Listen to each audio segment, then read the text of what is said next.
Good evening. This is Monday, April 12th. We are conducting a regularly scheduled Board of Commissioners meeting for Radnor Township. Let's get started with the Pledge of Allegiance. I pledge allegiance to the flag of the United States of America, and to the republic for which it stands, one nation, under God, indivisible, with liberty and justice for all. We're going to start the meeting today with a moment of silence for Commissioner Kevin Higgins, who passed not long ago.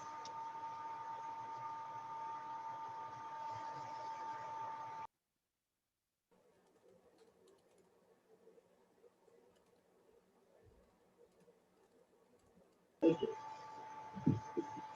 Okay, moving on to our executive session notice. This board met in executive session on March 25th and April 8th. During the two meetings, we discussed issues relating to property matters and legal issues that do not have a docket number.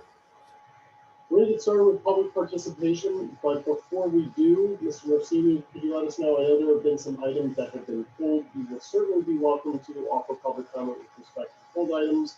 But if you prefer to return at a later date, I want to give you a heads up and also make sure that nobody ends up sticking around for matters that ultimately get pulled. So, Mr. Rossini. Yes, thank you, Commissioner. So Resolution 2021-40 Eagle Road, Hamilton Estate, final for preliminary development, has been pulled at the request of the applicant, represented by Mr. Brosman. And Mr. Brosman, I also understand you're pulling item E. That's correct, Mr. Orsini. The zoning hearing board appeal number 3088, 250 King of Prussia Road. Looking for the noted reliefs. Yes. Great. Moving to public participation, I already see a hand. So, Mr. Shuda, you're up.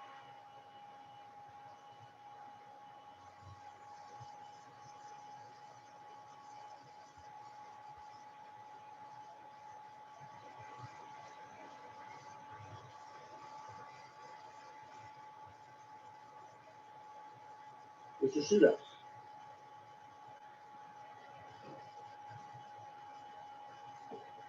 Mr. Shuda.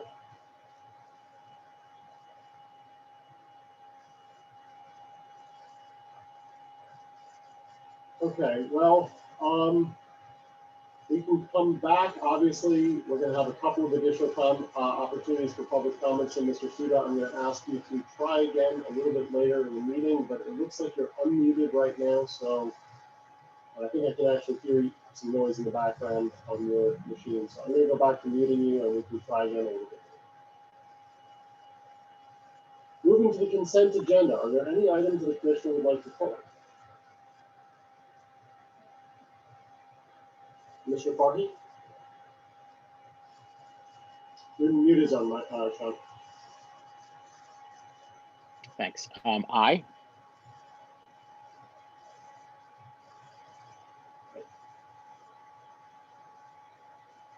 Are there any other items that we'd like to pull?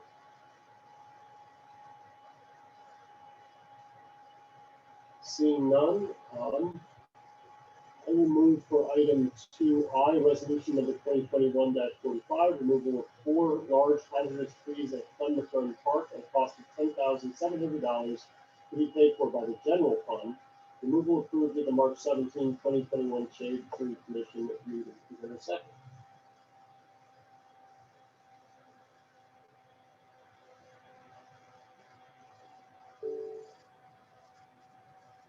Going once. I'll second that. Okay. Sure why we're not talking about it. Jack, it's kind of hard to hear you. I'm sorry. You sound like really, is it just me? You sound like Yeah, really, it's your gargled. yeah, you're really hard to hear. Let's see if I can find some alternative headphones. While I'm hunting around for that. Sure. And Jack, also Jay as well. When we're done. Okay, well, let's do I first, then we'll Start move with to I, Jay. yep. I assume Mr. Norsini, can you tell us about the trees? I think we are going to have Mr. Simmons talk us through this one tonight. How you doing, guys? Basically, these trees have been something of a hazard for over a year. They fell through the cracks during Steve's last month, and Hosbach had recommended they come down. We had some complaints from residents on that the trees are along the fence line, that they were dropping into their yards, large limbs. So that's something that we took seriously and we want to get taken care of. That was well past being done. Just a quick question. And I don't know, Mike or maybe Steve, if you could help me out. Are we going to do some replanting of these trees? Because the fence line, we've lost a lot of trees on the fence line. I know that I've mentioned a bunch of times, sometimes they get too tall. I know one fell on my neighbor's house. I'm actually looking at these trees outside my window right now. So having trees that are tall but not too tall, I think, is something that would be more ideal.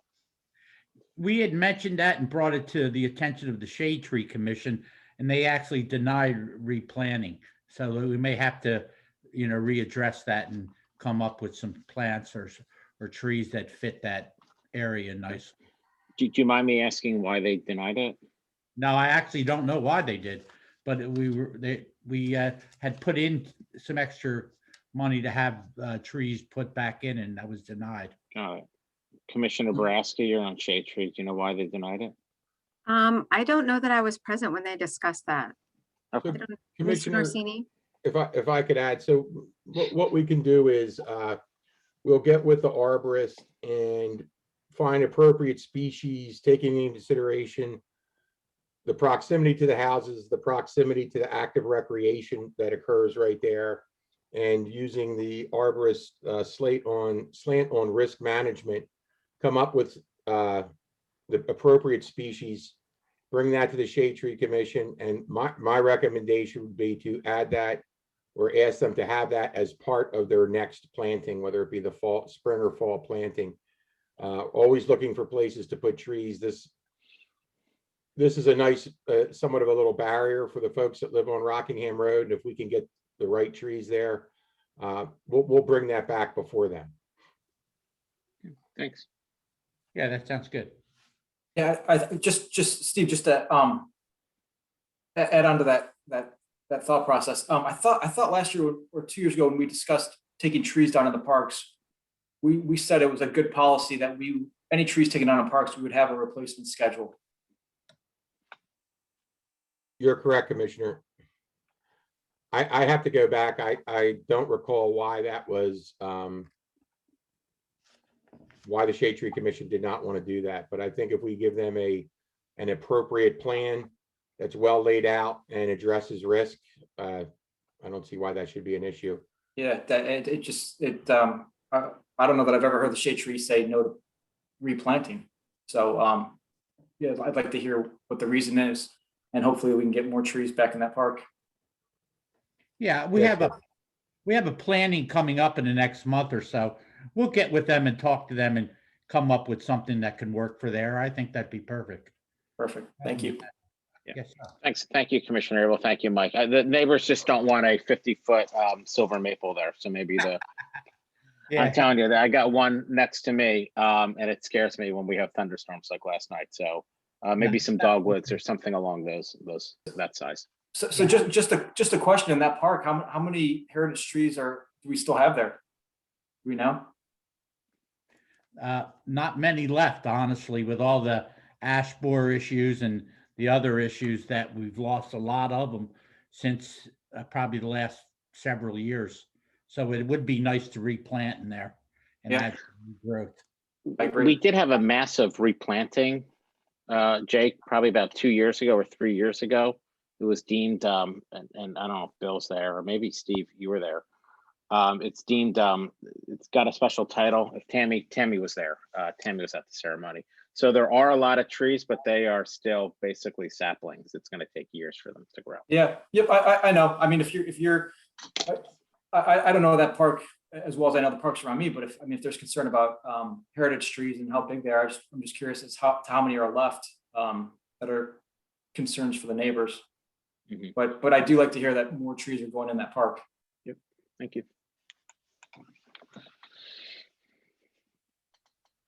Okay. If there's nothing else, I'll call the vote. All in favor, say aye. Aye. Aye. All opposed, nay. Motion passes unanimously.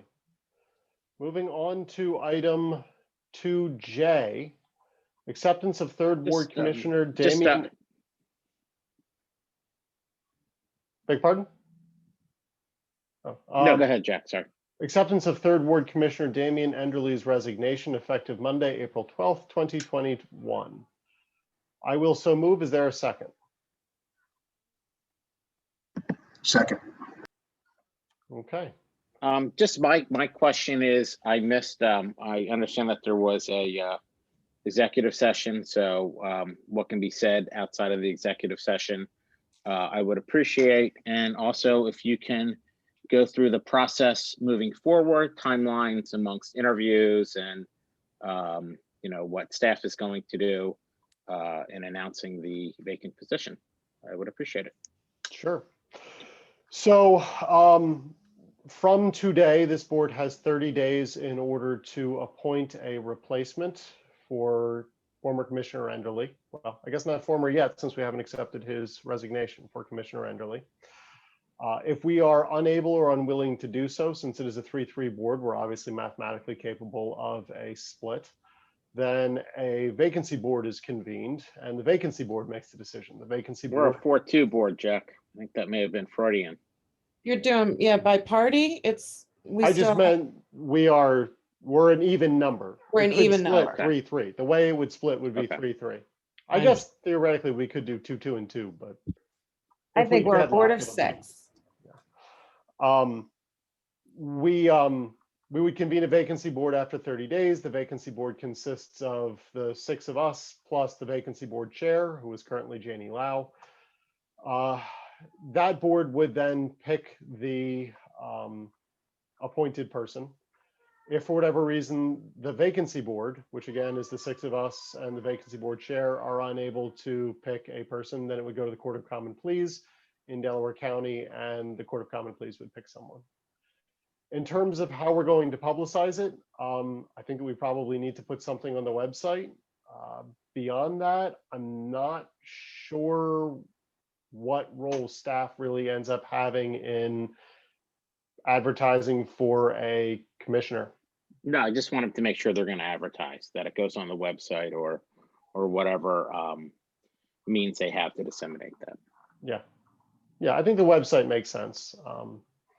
I don't want to put anybody who is on staff in the position of going around to try and canvass and find a commissioner. No. I just want it advertised, that they'll do their best to advertise it in nonpartisan areas. Okay. That's all. There was not a resignation letter. Was it done verbally or at least I didn't see a resignation letter on the in the packet. Did I miss that? Yeah, he just sent a resignation letter to me and it just says I resign. You're not really missing anything. Okay.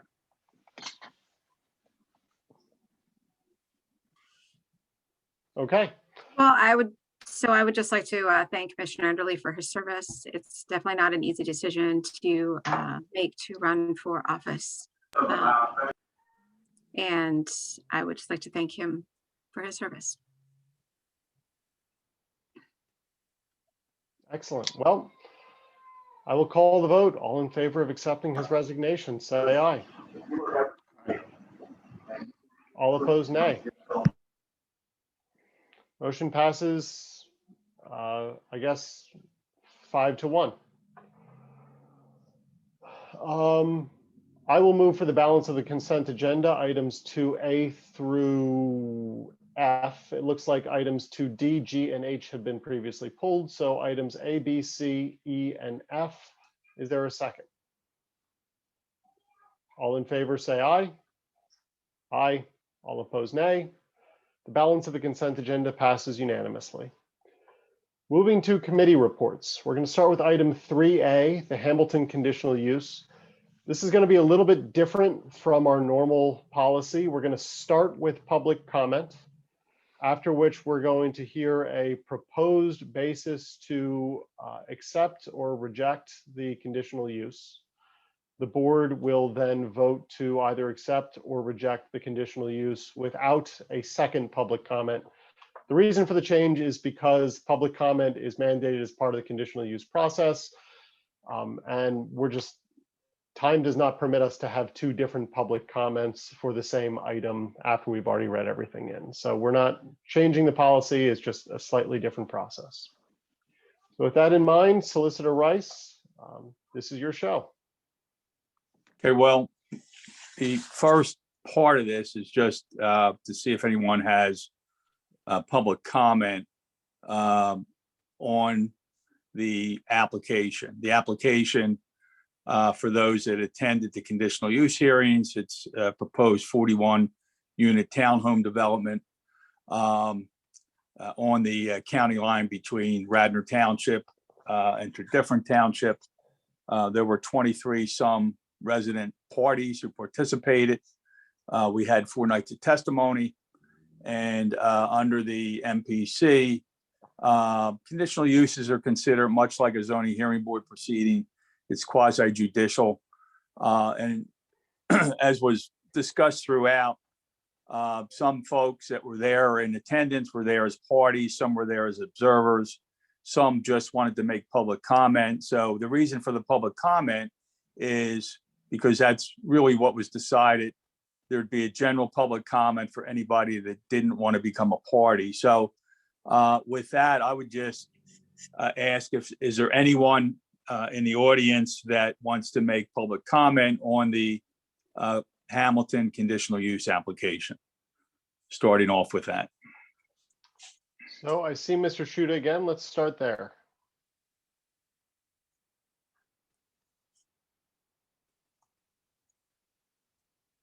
Mr. Shuda.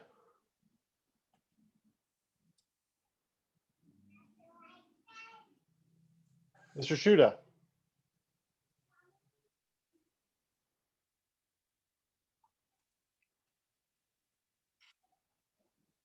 Mr. Shuda, are you able to hear us? Are you unmuted, Mr. Shuda? He is unmuted. Okay. Joe, I'm going to ask if you could send me an email, jlarkin@radnor.org, and I will read into the record whatever it is you'd like to say, if you're able to hear me, or if you can just tell me what problem you're having, we can try and fix it on your end, or I can try and coach you through it by email, but we're not able to hear you right now. Is there anybody else who has public comment? Ms. Hanson, I'm going to unmute you. Hi, can you hear me? We can hear you. Okay, I just want to say that this development is very large, like in proportion to the rest of the neighborhood, which are smaller, modest, single-family homes. And it will more than double the size of the neighborhood, creating much more traffic as well as water issues. And I'm just concerned about the density of it. That's all I have to say. Thank you for your time. Is there any additional public comment?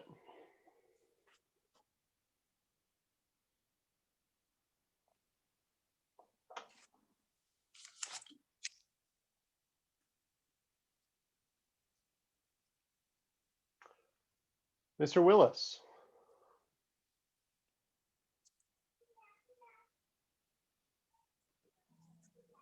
Good evening. I'm just checking. I believe we were also invited to send in written responses as of, what was it, like the 29th of March. I was just wondering if those become part of the record anywhere. Yes, they are part of the record. Everything that's been submitted, the applicant submitted a brief. Typically, parties copy each other.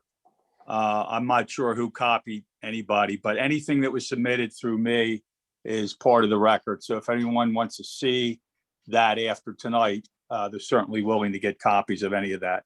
There were emails. There was a submission by the applicant's counsel why it should be approved. And there was submission by Mr. Shuda. And I believe a couple of the other neighbors submitted emails. So that is, it's not part of the, well, it is part of the record. So it'll be available after tonight. And I guess, has that been read or identified or in any way shared with the commissioners prior to tonight's vote? Yes, everything's been distributed to the commissioners that I received. All right, thank you. Then that really was all the comment I hope to make. Thank you. Thank you. Thank you. Do we have any additional public comment?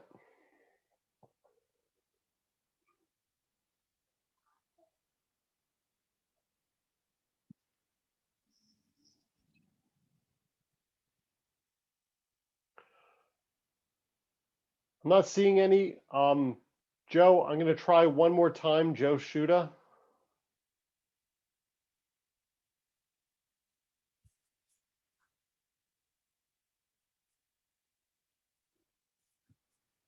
Jack, he's showing up. It says talking permitted, but the mute icon is on. Right. I keep asking him to unmute. So he has to unmute. I see. Yeah, the first time around, he actually unmuted. Oh, here's an email from Mr. Shuda. Okay.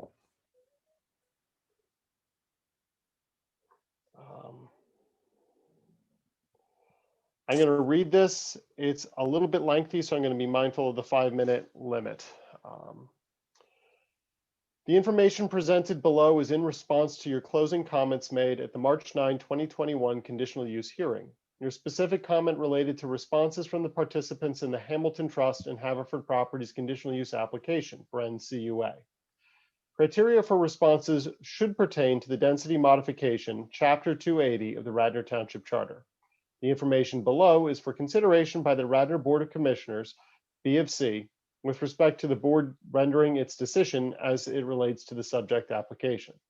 The references herein below to the various Radnor Charter chapters are intended to address, maintain, and improve the safety, welfare, and integrity of the community and its residents that have been and will continue to be impacted by the Hamilton estate and its development/overdevelopment of the estate, all underscored. Based on the information presented herein below, I would strongly urge the Radnor Board of Commissioners to, first, deny the Hamilton Trust/Haverford Properties conditional use application. The request for denial is predicated on the public safety and welfare as defined in the Radnor Township Charter. Or, second, as a very last resort and as a possible alternative to denying this application, should the B of C consider any approval of this conditional use application, I would insist that any conditional use approval be based on stringent conditions. Said stringent conditions to be developed by the community group and presented to the Board of Commissioners. The stringent conditions would address remedies related but not limited to safety, traffic, and stormwater, just to name a few. The aforementioned conditions must be implemented prior to the start of this project. As you and the Board of Commissioners have witnessed via testimony and videos over the past year, the lack of proper control of stormwater runoff from the Hamilton estate as a result of improper grading and proper stormwater management has been directly responsible and has contributed to flooding of numerous properties on Forest, Grant, Hedgerow Lanes, and Old Eagle School Road. The residents of these streets have incurred property damage and will continue to incur property damage if the township does not act immediately to enforce stormwater management remedies by the Hamilton Estate Trust for the Hamilton estate. The stormwater remedies for the Hamilton estate should occur now, all caps, regardless if a conditional use application with conditions is granted by the Board of Commissioners to proceed with further development of this property. I can only say if any of the board members were subjected to the conditions that you and they have witnessed as a result of the stormwater runoff, I would suggest that the emphasis for correcting this situation might be greater. Thank you for your objective position in this matter. Sincerely and respectively, Joe Shuda. He then cites to Chapter 39 of the Code of Ethics, Section 39-2. Public officials and employees are agents of public purpose and hold office for the benefit of the public. They are bound to observe to their official acts the highest standards of morality and to discharge faithfully the duties of their office regardless of personal considerations, recognizing that the public interest must be their primary concern. Chapter 245, Stormwater Management, Section 2, Spot A to E and Section 3, as the Radnor Township Stormwater Management Ordinance. Statement of findings. This governing body of the municipality finds that A, inadequate management of accelerated stormwater runoff resulting from development throughout a watershed increases flood flows and velocities, contributes to erosion and sedimentation, overtaxes the carrying capacity of existing streams and storm sewers, greatly increases the cost of public facilities to convey and manage stormwater, undermines floodplain management and flood reduction efforts in upstream and downstream communities, reduces groundwater recharge, and threatens public health and safety. Mindful of the time, I'm going to skip down so that I can get all of the various sections that he's highlighted. He's also highlighted section 245-3, which deals with purpose. He has highlighted for us Chapter 280, zoning, section 280-73, section 74, and section 136. Which deal with application of regulations and intent, as well as application review procedure. That takes us just about to 5 minutes. He has provided the full text of the ordinances in here as well, which, like I say, we're not going to have time to read, but I wanted to make sure we got all of the individual citations in. Is there any additional public comment?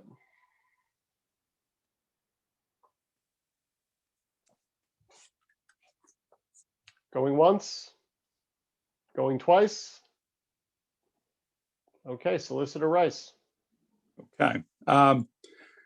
Just by way of further explanation, the board's obligation in a conditional use proceeding is they have three options. Conditional use can be granted, it can be denied, it can be granted with conditions. The board's decision has to be in writing. The board has to issue a written decision within 45 days of the last hearing, which in this case was March 9th, or the plan is automatically considered deemed approved. So we're well within the 45-day time period tonight. The adjudication that has been prepared and circulated to the board by my office sets forth three reasons for denial. The board's adjudication, once it's issued, will deny the application. And the primary issue, after looking at the record and the testimony, is the character of the open space that's being proposed. Two primary reasons for the denial. And the open space criteria, which are in section 280-91, requires 15% of the tract area. It has to be land which is suitable for recreation, parks, school grounds, woodland conservation, floodplain, or other similar recreation or open space purpose. Open space shall not consist of areas set aside for public facilities. The applicant in this case is proposing over 50% of the open space to be utilized for his stormwater management system. That's a public facility under the ordinance. Can't do that. The other issue with the open space is there's a prohibition for structures to be permitted in the open space, except for structures related to outdoor recreational uses. We all saw the testimony in the plans regarding the stormwater system. It's underground, but it's in the open space. Structures are not permitted in the open space under the ordinance, and as structures are defined both in the ordinance and the MPC. The final reason has to do with the stormwater management system. There seems to have been basic description of the system, but no details as to things like infiltration and the concentration of the flow into the neighborhoods off this site. So, and I'm just listing a summary of the three reasons for denial, but they're the three reasons that are set forth in the board's adjudication. The board is required when they issue an adjudication in denying an application to set forth findings of fact, conclusions of law, and a discussion. So it'll be apparent assuming the board approves this adjudication, what the reasons are for the denial. And with that, Mr. President, I'll send this back to you for a board vote on whether to approve or not this adjudication. And approval of adjudication is approval of a denial of the application. Understood. Thank you very much. All right, I will move to approve the adjudication, which constitutes a denial of the application on the basis of the reasons set forth by our solicitor, which will be developed in greater detail. I'll tell you what funny story, Mo. Second.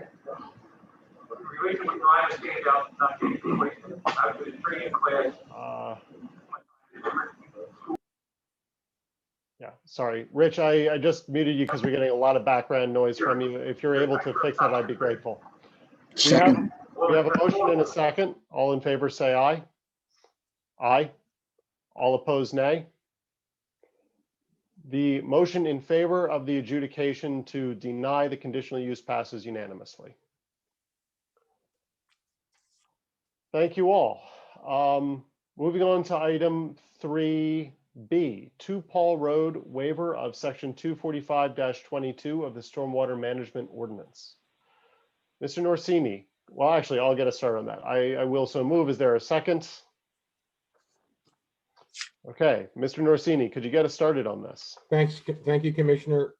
So the applicant before you tonight for 2 Paul Road, in a nutshell, they're proposing to add 4,999 square feet of new impervious in a structure, walks, drives, etc. They performed 4 infiltration tests, none of which met the township's infiltration requirements. Per our ordinance, they are required to come to the board for a waiver.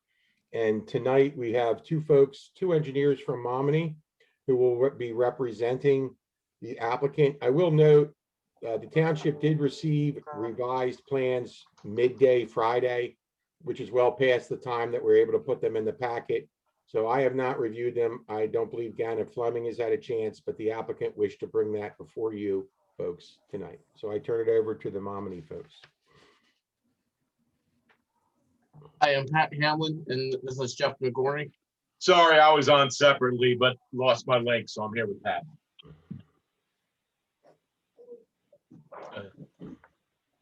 All right, so if you look at sheet number 1, which is the existing conditions plan, you can see the Patrick, overall view of the site. Patrick, could you please share your screen? Because that's not up. Do you want me to share the originally submitted plan or the newly submitted plans? Share whatever you're going to be speaking of tonight. Okay. Thank you. You have it. No. Okay. Yep. Hey, Yep. no yelling.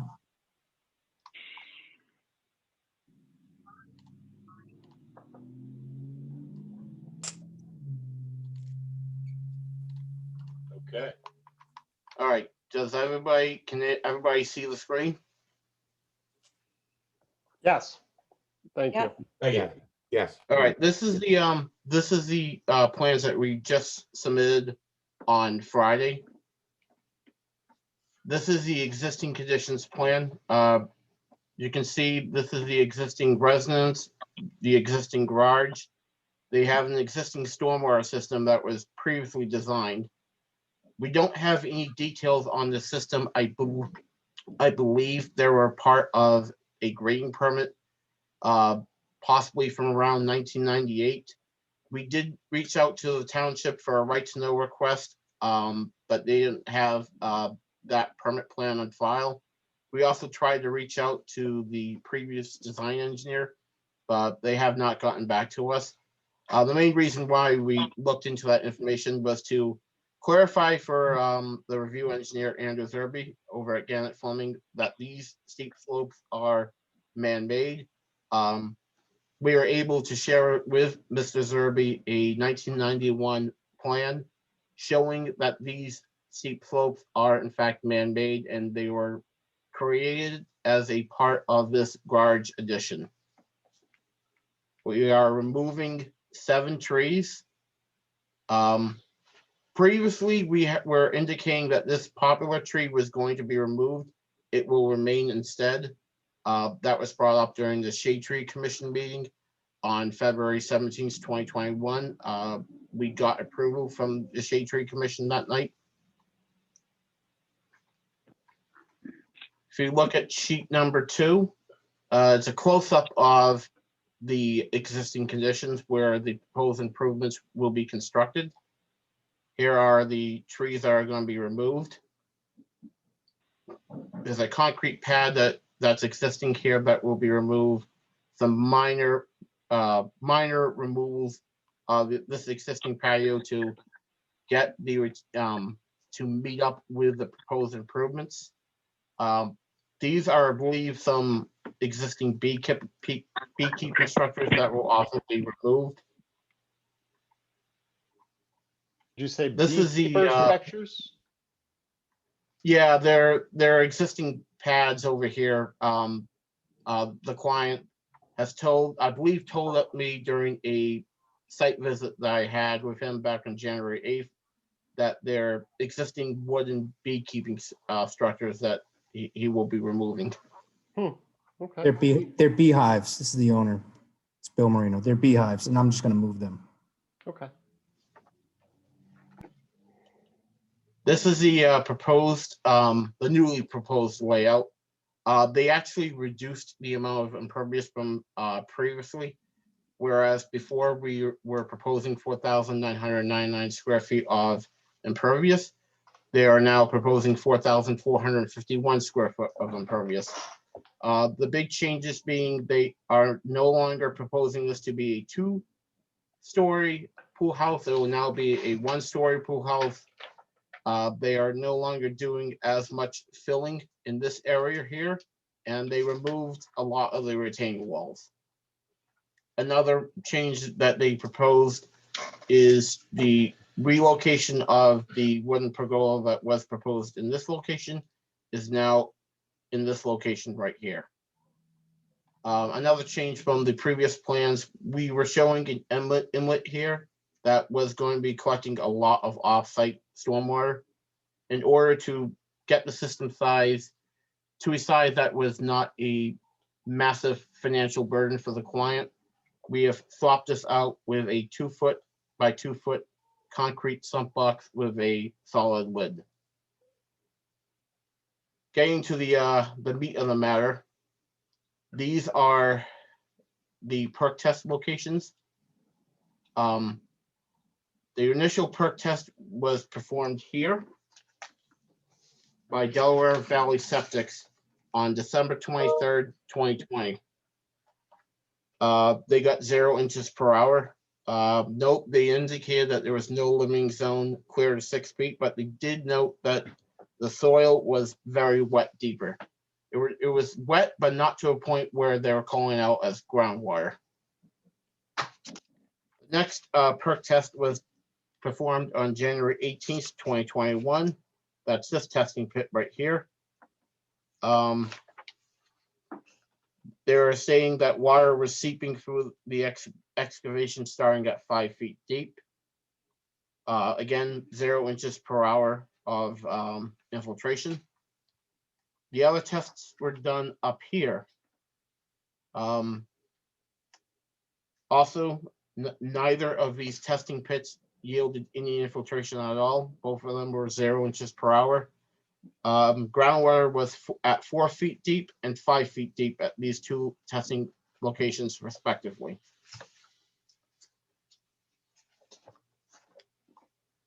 So because of section 245.23, which is the water quality requirement section of the Radnor Township Stormwater Management Code, there are 3 ways for which we would be allowed to meet the water quality requirements. One being infiltration, which is infeasible for the site.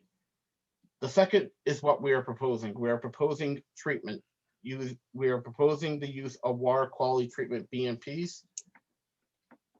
If we go to sheet, I believe it's sheet 5. No, sheet 6. Sheet 6.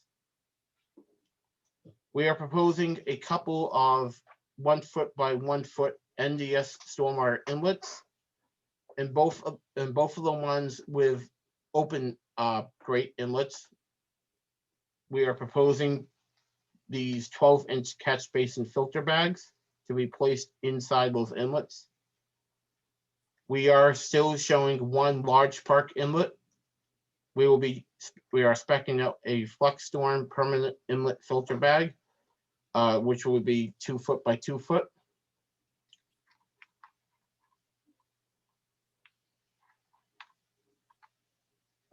This and this are the 2 1x1 inlets. This is the large park inlet. We are also speccing out a trench drain at the where the pool house meets the pool patio. That will be a NDS DuraSlope trench drain. The ends will be sloped towards the middle, where we will be speccing out a DuraSlope inline catch basin and DuraSlope trash bucket. This is a detail right here. In addition, there is 2 landscaping drains, which will be underneath the landscaping, and that was spec'd out by the landscape architect. All the stormwater will be piped to this proposed Brentwood stormwater system.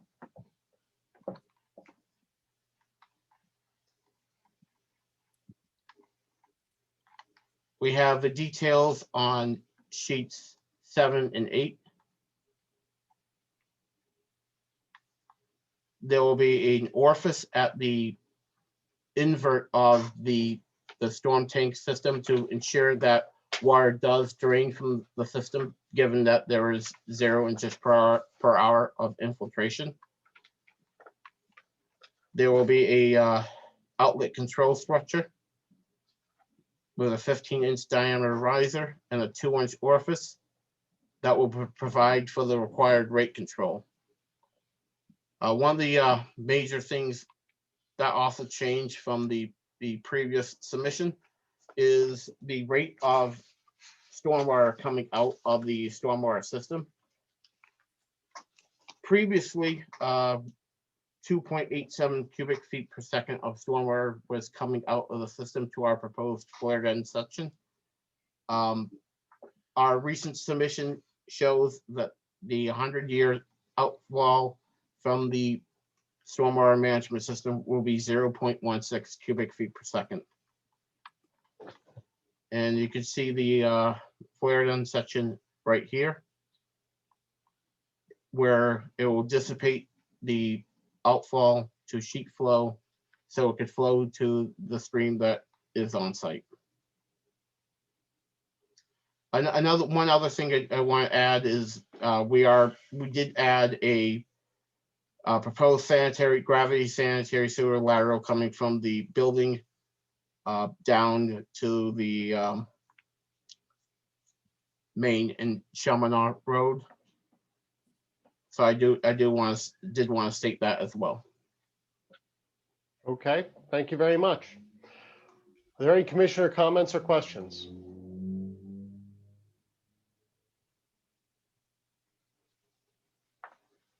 I'll go. If no one's going to go in the interest of time. So just a couple observations. We're down from, I guess, 5,000 to 4,451. Is that including the 200 that you're going to remove? Or is that number 4251? That 4451 is new, additional, and replacement impervious as required by the code. Our system's also designed for an additional 500 square foot of future impervious. 250 square foot could be directed to the stormwater system, and 250 square foot could be directed to be uncontrolled. Okay.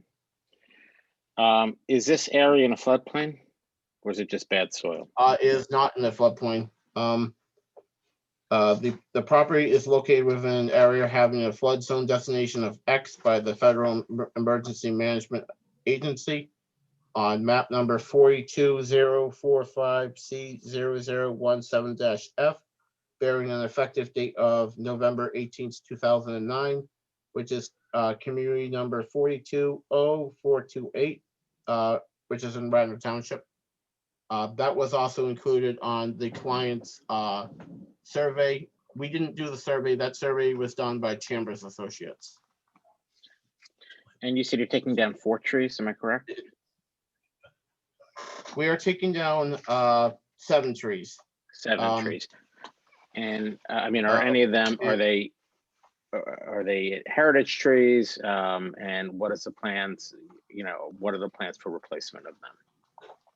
So we have set the trees to be removed listed on our ENS plan, sheet 4. We have a 12-inch tree, a 16-inch oak, an 18-inch tree, a 26-inch maple, a 26-inch poplar, a 28-inch oak, a 32-inch tree, and a 38-inch poplar being removed. We are going to be replacing them with 24 replacement trees, 14 being large canopy trees as required by the tree replacement formula. This is 1 less tree being removed versus the plans that we shared with the Shade Tree Commission on the 17th of February. We did get approval from Shade Tree on that night. Okay, thank you.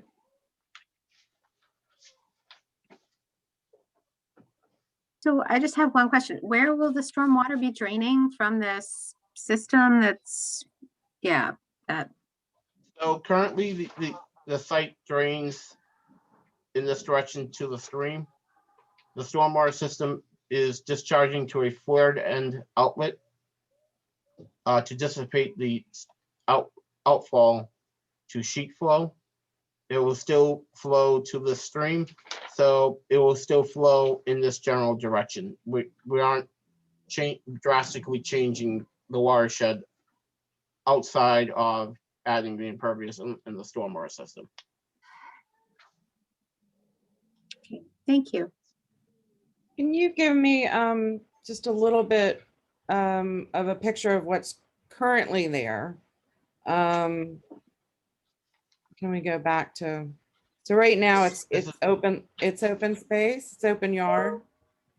Yeah, it's and- open and yard this is a currently. Pool and a pool house. Pool and pool house, correct. Is there currently a pool at this property? No, there is not currently a pool at this property.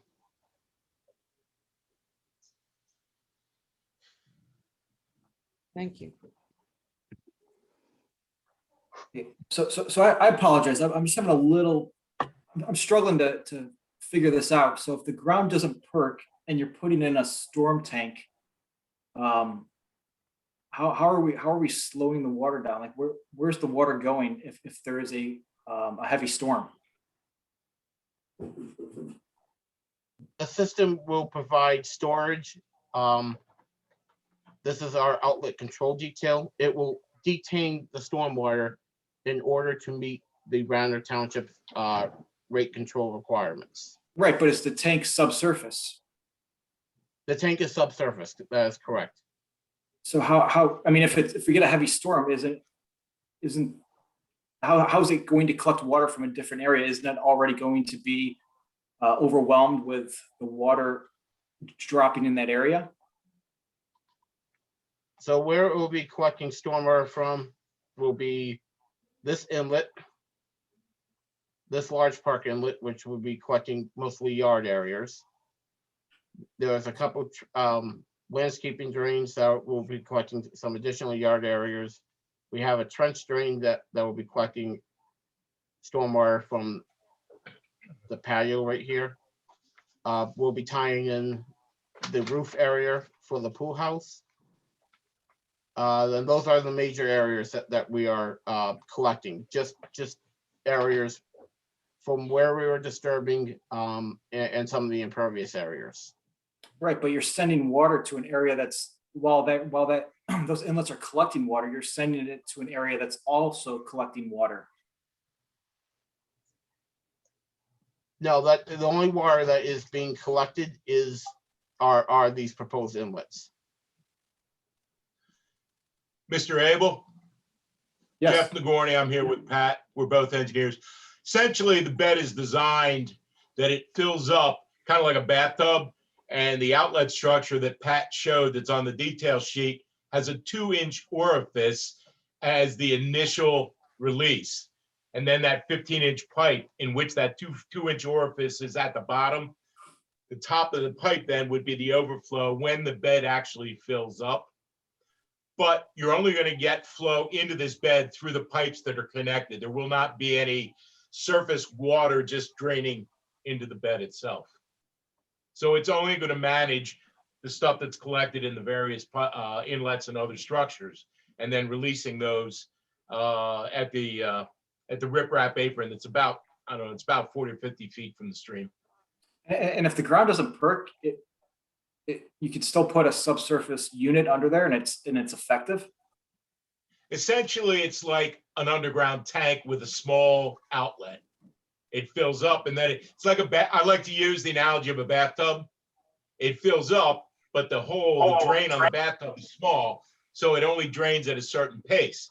What you do is you design the system volume-wise to be able to get the amount of runoff that's in there from the biggest storms, and then design it so that it releases it at the appropriate rate. Okay, and then when you release the water, you're essentially changing the direction of the off flow. So are we making a bigger problem for somebody downstream?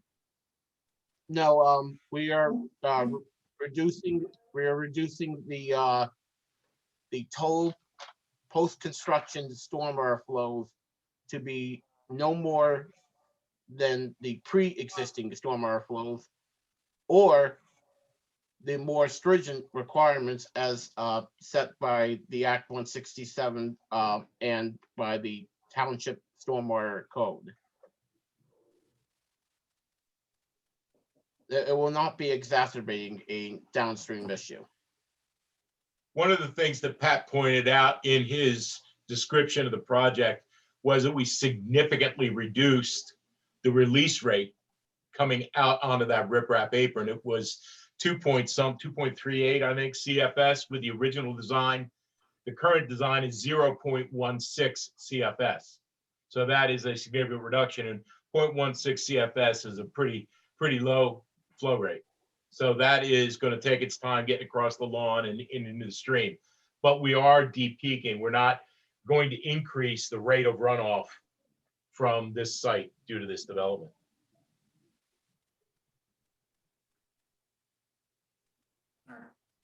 Appreciate the May I ask one more question? I'm sorry.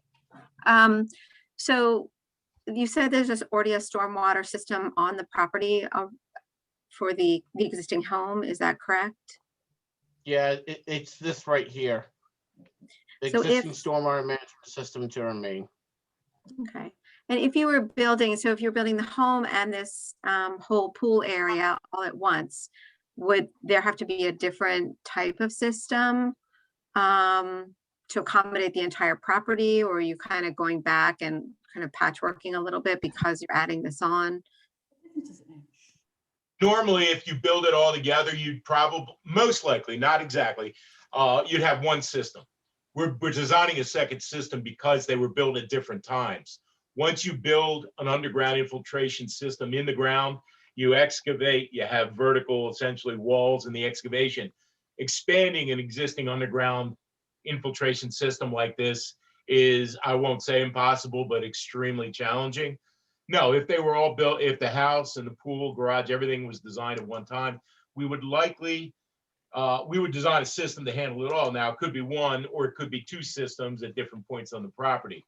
The issue here that we're running into, obviously, that was all put in when the house was built, et cetera, years ago. We're putting an additional system in just to serve the proposed pool improvements and also control it, so we're de-peaking the rate of runoff. I have a question for Bill. When did you purchase the property?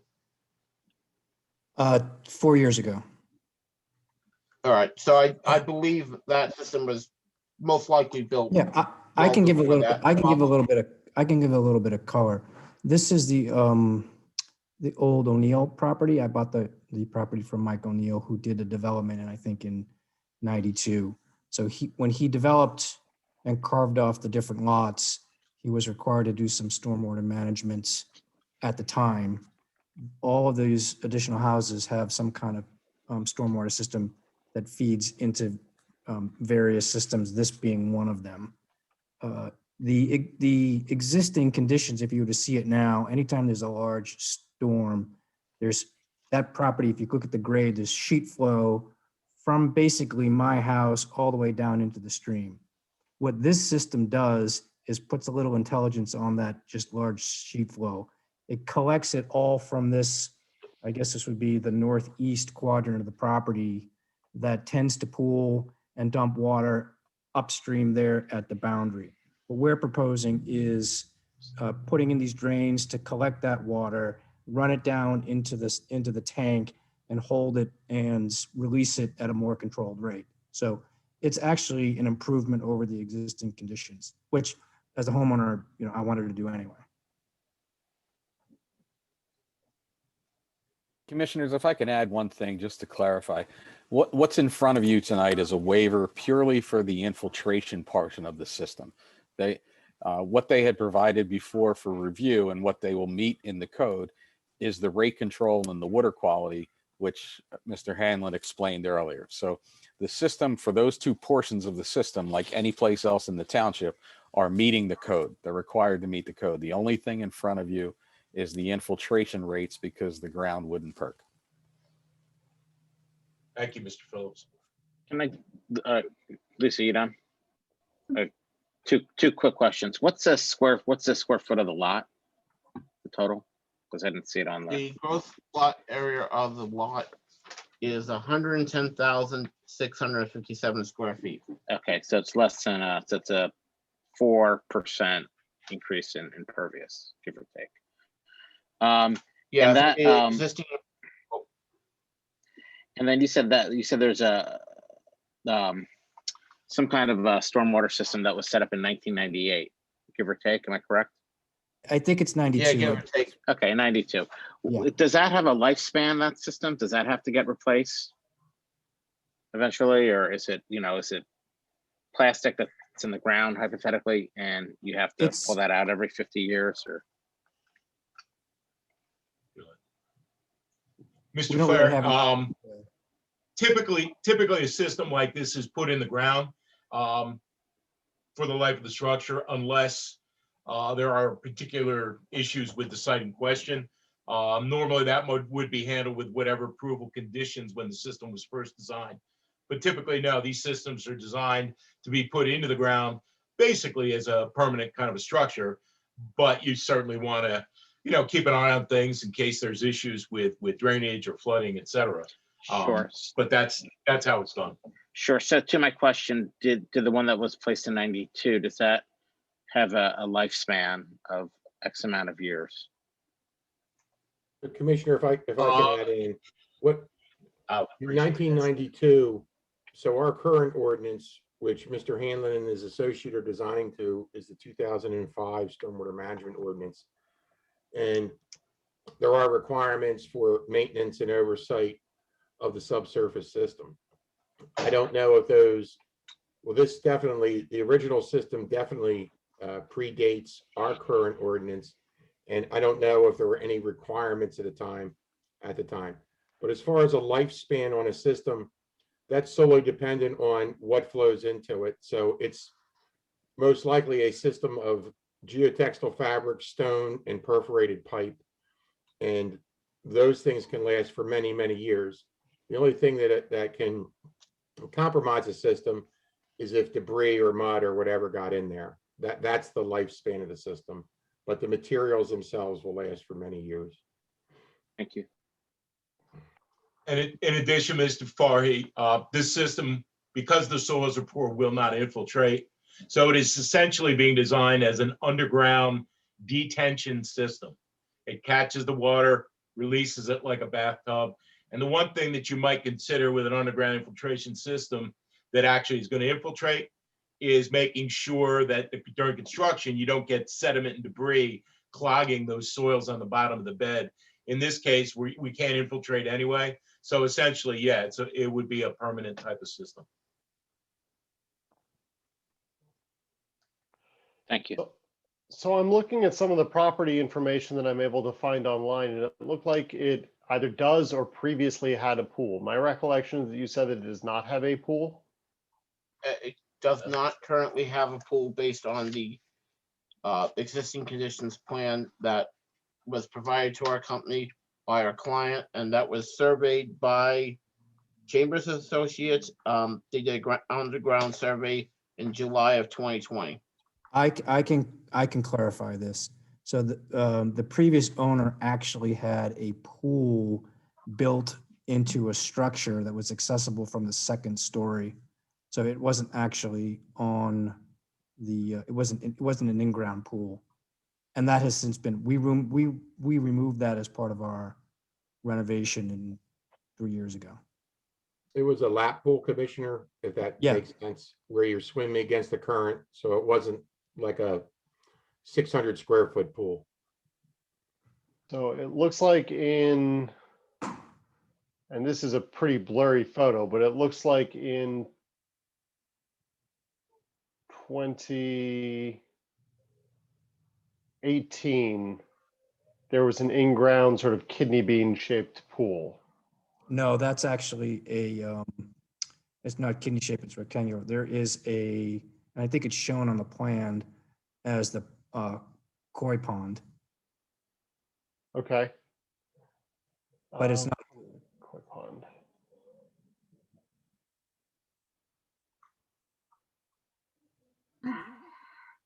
Is that koi pond still there?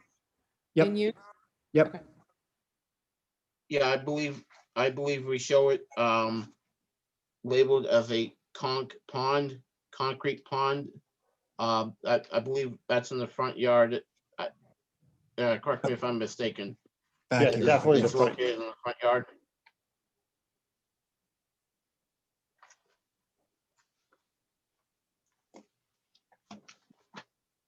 Bill, is this what you're talking about right here? Yeah, that's the backyard. Okay.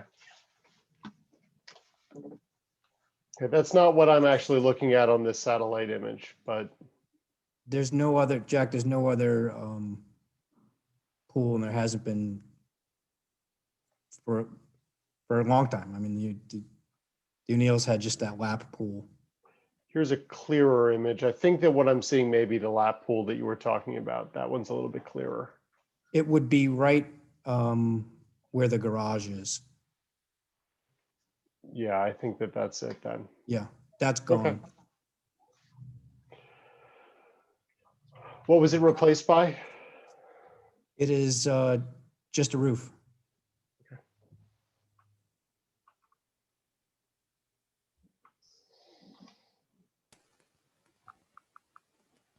Okay. Are there any additional commissioner questions?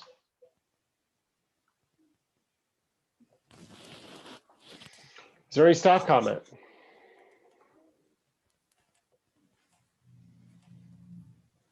I guess, I'm sorry, I know you already asked for staff, but actually this might be a question to Mr. Norsini.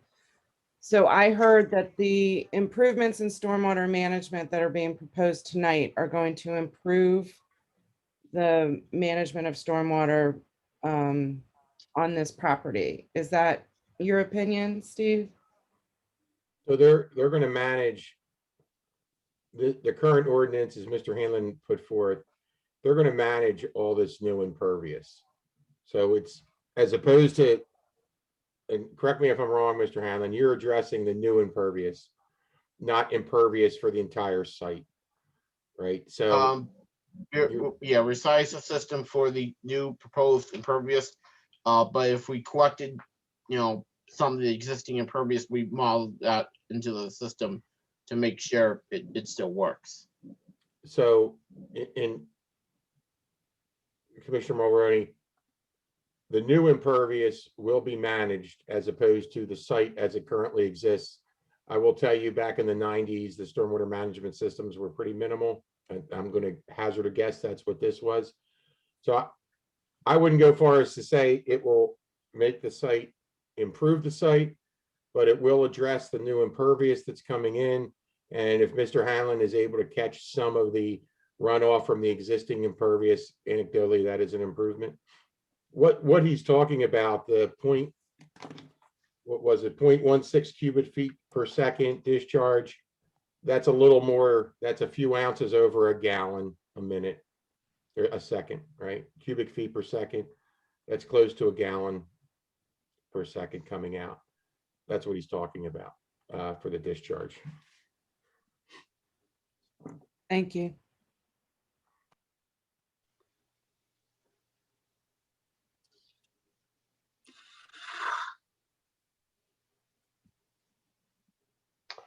Is there any additional staff comment? Is there any public comment? Seeing none, all in favor say aye. All opposed, nay. Nay. Motion fails unanimously. Can I ask a question? What's the problem? I suspect that you would probably have to poll every single individual commissioner to get a response. I'm going to suggest instead, because we don't really do that, that what we do is ask your engineers to meet with Steve Norsini, who is our township engineer, over the course of the next week or two. You guys can have a discussion about next steps, if any. Steve can interface with the individual commissioners in order to get the feedback that you're looking for particularly, and we can move from there. Okay, so it'll be through Steve. Yeah. Okay, great. Thank you. Moving to item 3C, Resolution 2021-39, 812 to 822 Glenbrook Avenue, final land development plan. I will so move. Is there a second? Second. Mr. Caniglia, is this you? Yes. Thank you, Mr. Larkin. Thank you. Ken, is Will Daggett, are you on, Will? Yes, I'm on, Nick. Yeah, Ian, can we transfer the ability for screen to Will? Yes, whenever he's ready. You ready, Will? Yep. This is and back in 2015, Mr. Rubin bought these properties, which at that time consisted of 3 pretty dilapidated buildings that contained both commercial and residential units, and also the old Bryn Mawr thrift shop facility.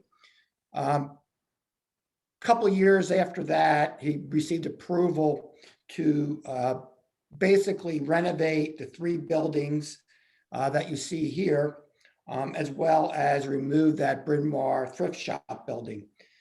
Prior to Mr. Rubin acquiring the property, there was about 16,000 square feet of commercial space in addition to 10 apartments. The commercial space has been eliminated. Prior to his purchasing the property, the site, as you can imagine, was severely non-conforming as to parking, since only 20 parking spaces existed on this site and the requirement was approximately 70.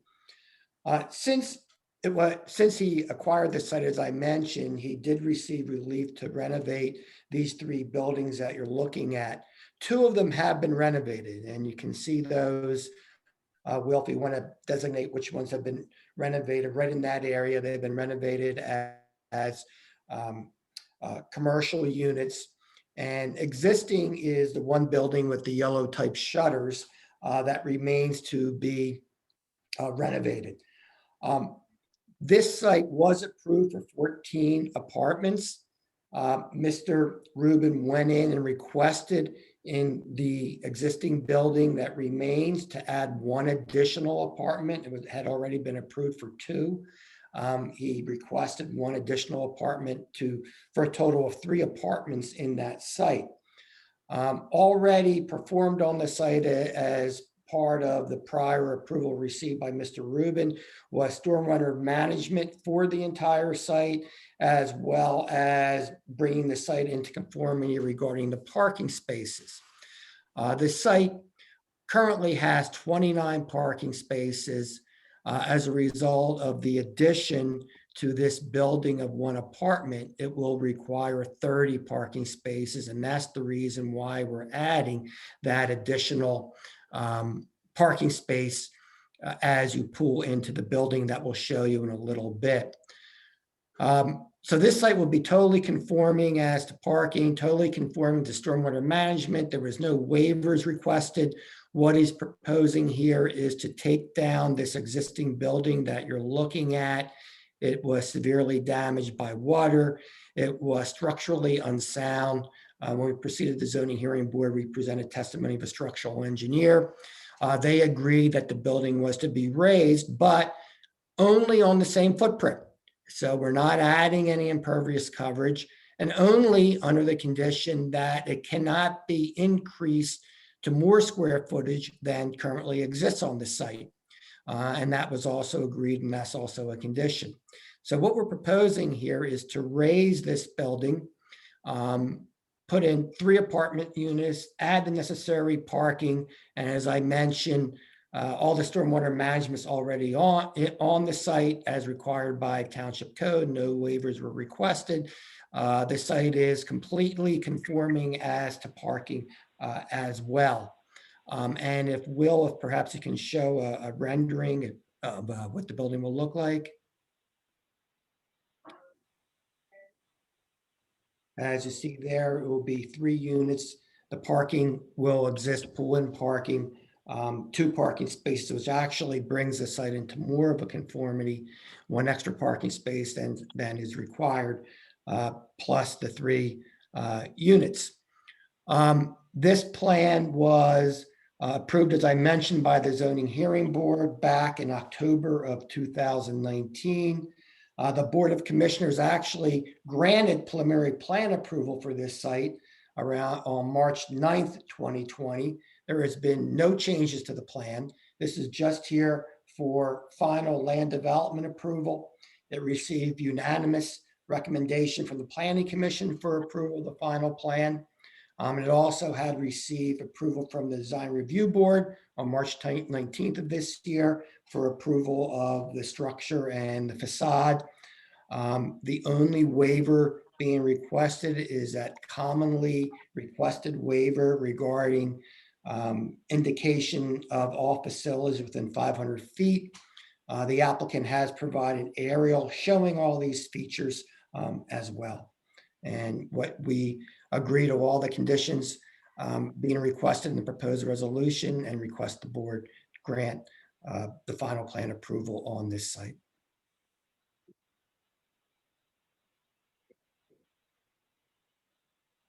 Do we have any commissioner questions? I would like to, I'm going to vote in favor of this. This is a corner that was a complete eyesore until they came in and fixed the 2 apartments, which look really nice. It's an area that has a relatively new restaurant that's popular in this part of the township. It's, sort of to picture it, it's kind of across from the Wawa and on the, the other side of the 100 train tracks. And I think that what has already been done has been such an improvement that I think that we should continue to improve that corner. The plans look nice, and I am in full support of this project. I hope that my other commissioners will vote with me for this. Thank you. Yeah, I agree. I think the two existing buildings are a huge improvement. I support this project as well. Nick, can you just go back to the rendering? Can you tell me what's going above the garage? Tim or Will? Yeah, so it's just going to be an open space above the garage. So just a common area for people to exactly. enjoy? Yep. Okay. Just to Okay. utilize the space instead of have a dead space sort of deal. Okay, and then my only other question, and has nothing to do with this project, but Nick, if you can go back to the first picture with the floor right there. The front parking, are those apartments on the first floor with the windows? Here? No, on the Well, existing that was a buildings. commercial space, Jake. That On the was, no, but on the two new buildings. okay. Are those apartments on the first floor? Tim? Yes, they are, Jake. Okay. And I mean, this is a question for another day, but it looks like the curbing is low there, and I mean, that might be something we want to just keep on our radar screen in terms of parking. I would hate to see somebody try to back up or do a turnaround and go over that sidewalk area. But again, conversation for another day. On this project, I like what we've done with the first two buildings, and we'll support the resolution tonight.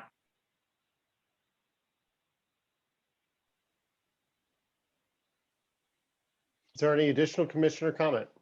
Yeah, so it does look a lot better than the eyesore that's there.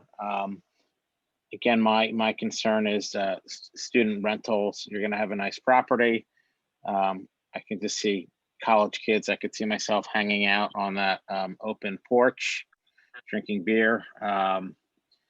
So I would like to support this, but I would like to see a restriction of student housing. So I would like to amend that. I propose an amendment to avoid student housing.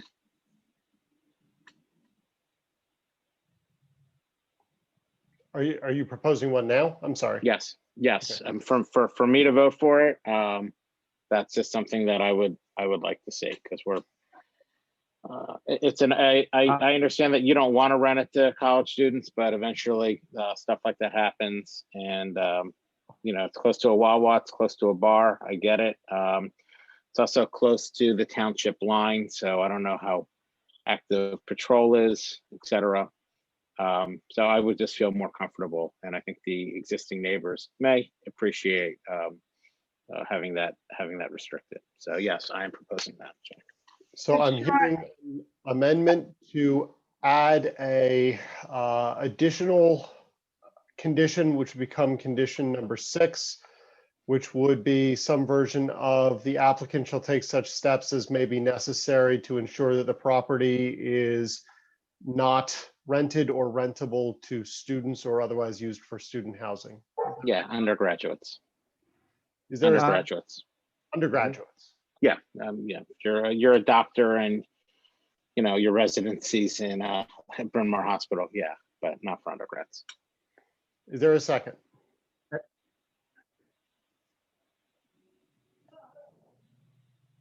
Going once? Going twice? Motion fails for lack of a second. Okay. Can I'd just like to respond to that. So Sean, I did think about what you said at the last time they were before us about this condition. I didn't second it. I wouldn't agree with it, because we have an ordinance that very clearly states, where student housing rentals are permitted in relation to one another.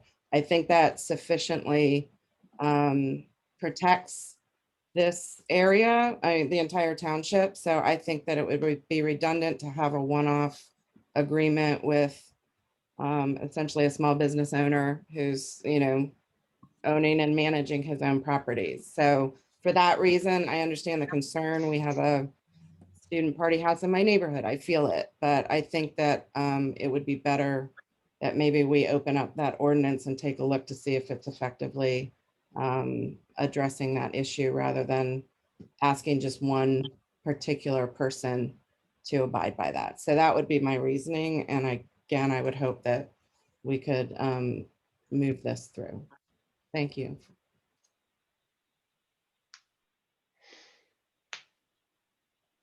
Any additional commissioner comment? Any staff comment? Any public comment? Call the vote. All in favor, say aye. Aye. Aye. All opposed, nay. Nay. Motion passes 4-1 with Commissioner Booker off the dais, so to speak. Thank you. Thank you. Thank you. Thank you. Moving to item, looks like item 3D has been pulled. Item 3E has been pulled. So we're moving to item 3F, resolution number 21-42, authorizing the engineering department to receive sealed bids for North Wayne Avenue from Eagle Road to Woodsworth Court sidewalk pedestrian improvement project paid for from combination of grant and bond proceeds. I will so move. Is there a second? Second. Mr. Norsini, could you tell us a little about this? Thank you, Commissioner Larkin. I'm very, very happy to bring forth this pedestrian safety improvement project that's been in the works for some time. And the genesis for this project was a meeting with the folks of Woodsworth Court, who regularly walk to Wayne and really had no safe way to get there walking down North Wayne Avenue. So for the commissioners that are not familiar with that, Woodsworth Court is on North Wayne Avenue, right near the Tredyffrin line by Church of the Savior. Currently, the shoulder of that street is eroded. It's got rocks. It's got all sorts of things. Not a very safe way to walk. So this project will create a crosswalk at Woodsworth Court and then a contiguous sidewalk all the way down to Eagle Road. There'll be some changes to the signal there solely for the pedestrian movement at that intersection. And that connects to the existing sidewalk on North Wayne. You might know this sidewalk because it's about 8 inches low and always holds water. So now this project will connect to that sidewalk and actually replace it to where it daylights. So that issue should be more or less addressed. There'll be a crosswalk on the north side of Eagle, as well as a crosswalk across North Wayne to the south side of Eagle. But again, very happy to bring this forth and very much respectfully request the commissioner's authority to let us receive bids for this project. Steve, is this the project that Commissioner Higgins was working on? Jim Higgins, not Kevin Higgins? Commissioner, you are spot on. Commissioner Jim Higgins was actually at that meeting I noted with the folks on Woodsworth Court. He was the proponent of this years back, and when we were able to get the funding, go through the design, and ultimately get the easements.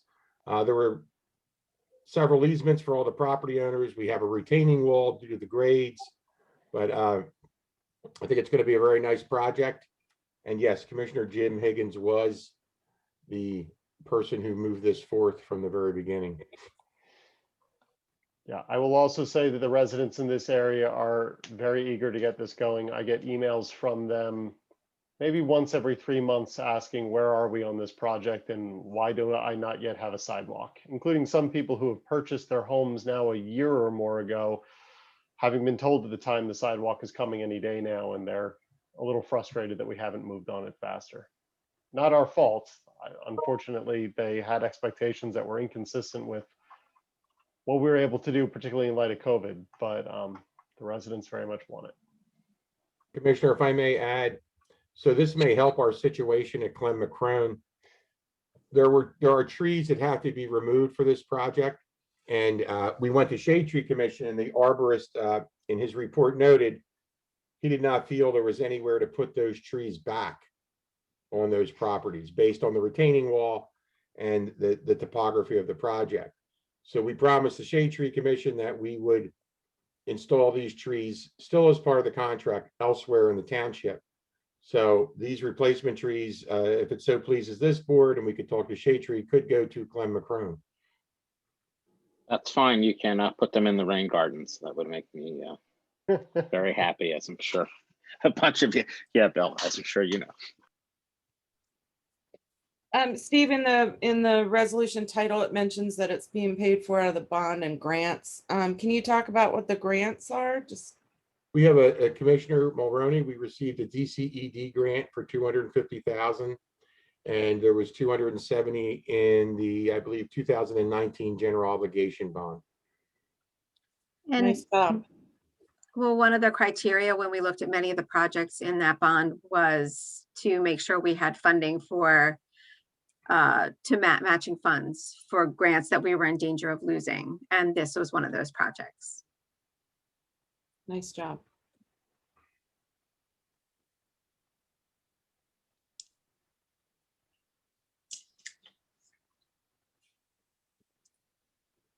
Is there any additional commissioner comment? Is there any staff comment? Is there any public comment? Hearing none, I will call the vote. All in favor, say aye. Aye. Motion passes with 5 votes and Commissioner Booker off the dais. Moving to item 3G, resolution number 2021-43, authorizing the payment of change orders number 2 and 3 for the Harford Trail project to G&B Construction. Number 2, additional excavation and grading, $3,500. Number 3, additional backfill to replace unsuitable soil, $7,224.50 for a total of $10,724.50. I will so move. Is there a second? Second. Mr. Norsini, could you tell us a little bit about this? Thank you, Commissioner. So you may recall the change order number 1 was the board approved for plantings against the property that was very much exposed by part of this trail. So to further that, I requested that the contractor lower the trail in that area. So that lowering of the trail, that additional excavation and movement of the soil is $3,500. The additional backfill is there is a sizable storm sewer pipe, a 36-inch, that basically replaces an open swale that was there. And when this was in a overgrown area, a lot of area of invasive species. So when the contractor was trying to backfill the pipe, the soil did not meet the requirements we need to surround a pipe, right? So when we backfill pipes, we want good fill to support that pipe. And the cost of that was $7,224.50. These on their own fall within the manager's purview, but in the aggregate, they go over that $7,500 limit. And that's why we are here before the board. The trail is substantially complete at this point. We're just waiting for the contractor to install the plantings in change order number 1 that the Board of Commissioners previously approved. And Steve, can I ask, what was the contingency? So this is going to come out of the contingency? That is correct. And have we hit that? What was, I'm looking in the, I was looking in the legislative memo. I don't see what the contingency was. We have 348,000 was the award, $348,088. The first change order was for approximately 24,000, then these two. And then what we had for the project itself was 280,000 plus the additional 120,000 from the previous bond. So we're still within the project limits at this point. Okay, great, thank you. Is there any additional commissioner comment? Is there any staff comment? Public comment? Seeing none, I'll call the vote. All in favor, say aye. Aye. All opposed, nay. Motion passes 5-0 with Commissioner Booker off the dais. Moving to item 3H, resolution number 2021-38, approving the purchase of protective ballistic helmets for officers in the Radnor Township Police Department through CoStars, not to exceed $24,354. I will so move. Is there a second? Second. Chief Flanagan, tell us about this.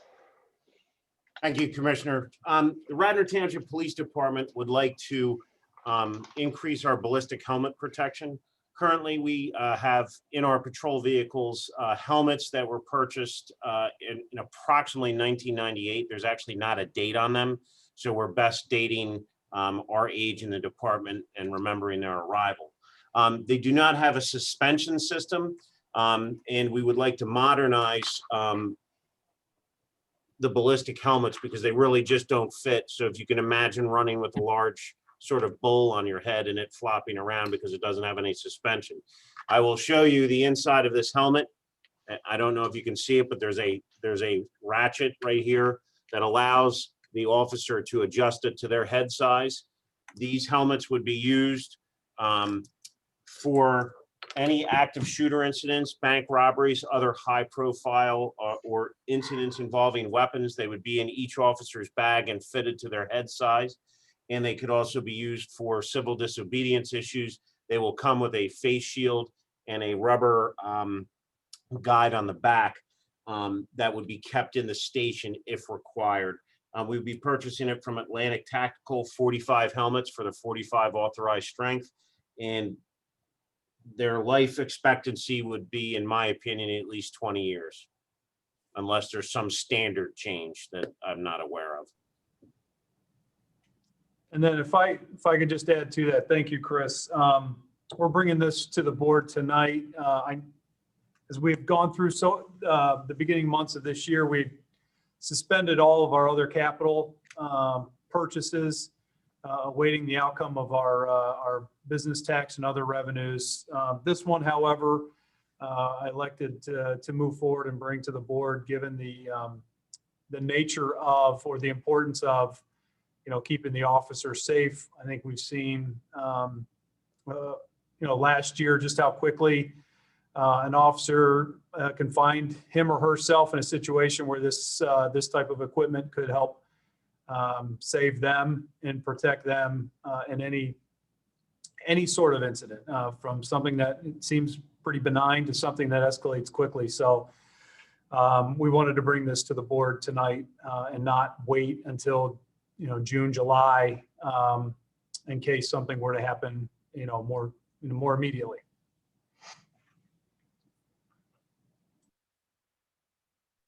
Thank you. Do we have any commissioner comment?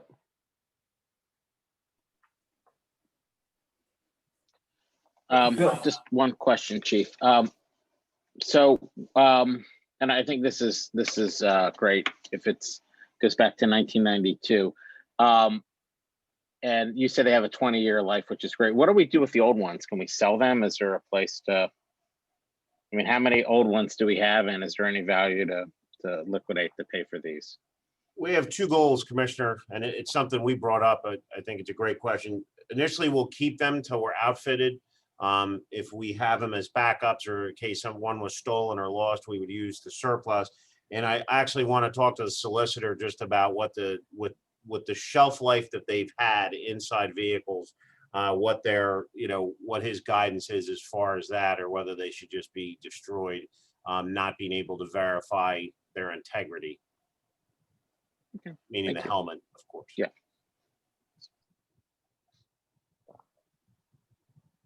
And Bill, you said you didn't want to wait till later this fall to bring it up. Why wasn't this addressed in the budget for this year? I mean, why wasn't it part of the discussion we had around law enforcement and first responders, which we always have a lengthy conversation when we look at the budget. I'd prefer to have all these expenditures talked about and planned ahead of time and not brought up during mid-year.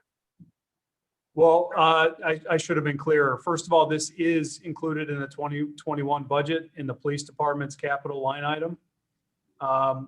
What we were doing, because of the financial situation that the COVID situation put on our revenues last year and anticipated again this year, we elected that for all of the capital items that were part of the approved budget, we were going to hold on moving forward with those until we see where the business taxes come in this year, to make sure that there's enough cash to move forward with those purchases, and not find ourselves in a situation where we bought $1 million worth of capital in April and then we're $1 million short on revenue come June, and we're in a cash situation. So the rest of the capital, which includes a lot of the moving fleet, the replacement of the police cars and the public works equipment and vehicles, that's what I was referring to when I said we were waiting on moving forward with that.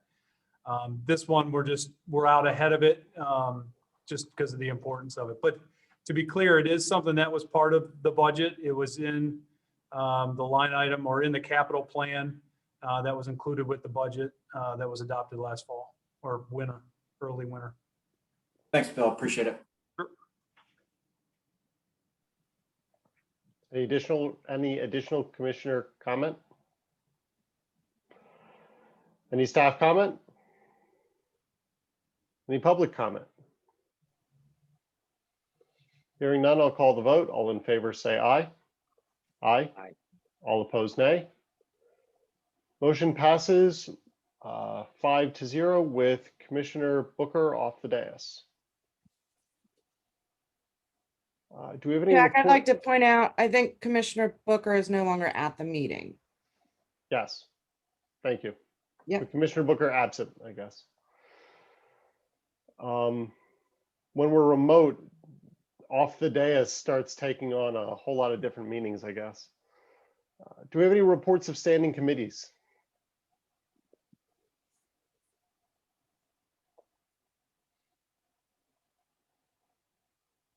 Do we have any old business? Yes, let's start with a discussion about adding a seat to the Planning Commission to assess accessibility issues and or asking the Board of Health to consider an accessibility survey for the township.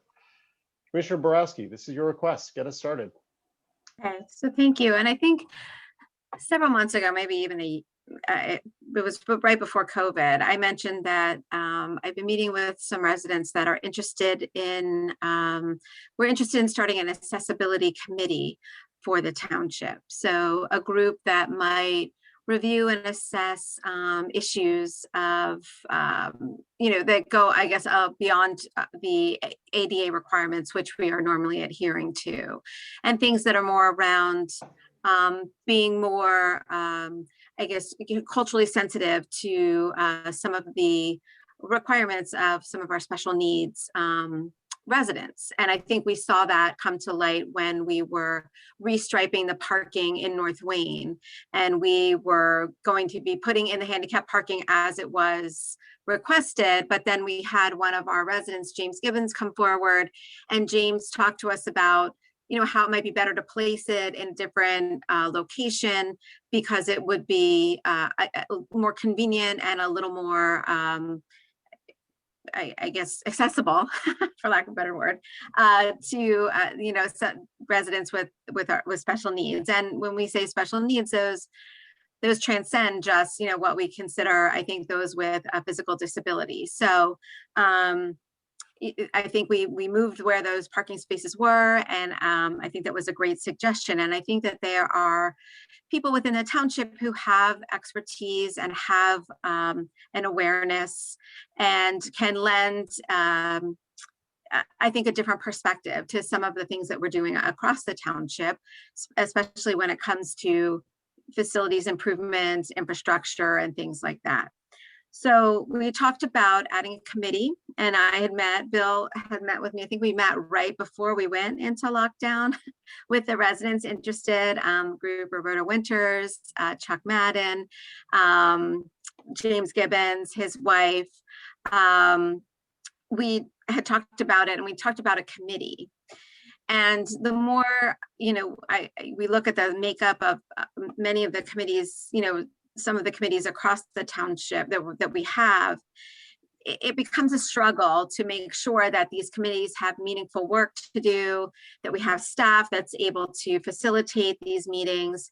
And the idea of adding, I think, something else, an additional thing to everybody's plate, a meeting or whatnot, might be a little difficult at this moment. And I hate the idea of, adding a group, giving them some purpose, and then really not being able to utilize them and their skills. So, but in trying to make sure that these issues get addressed, I wanted to throw out or propose the idea of could we add a seat to the Planning Commission, someone with this kind of perspective and expertise that as we're looking at things coming through planning, they might be able to offer insight and input to those plans that might not normally be considered.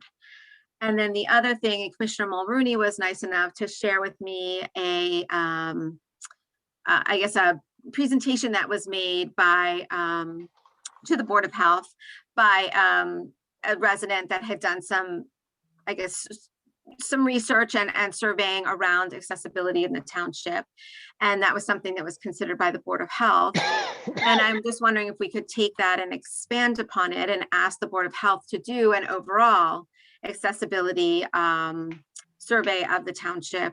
We could interface with some of the residents, and I'm sure there are more than just the few that I spoke with, who have areas of expertise in this, and to provide some insight. And as we as a township are looking to do things like Commissioner Abel, you mentioned curbing at one particular site.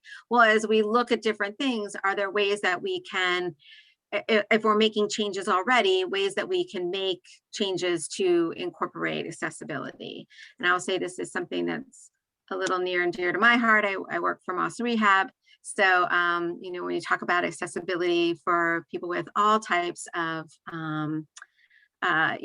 special needs, it does transcend just the physical disabilities. So I just wanted to bring that up for consideration to the board.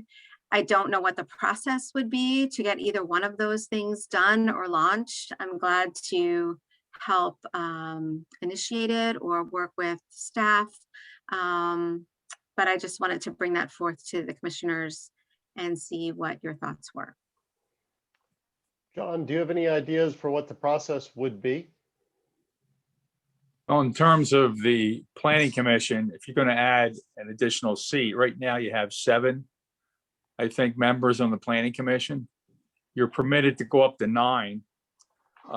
So if you wanted to add a seat, you'd have to amend the ordinance which created the planning commission to make it a 8-member or 9-member planning commission.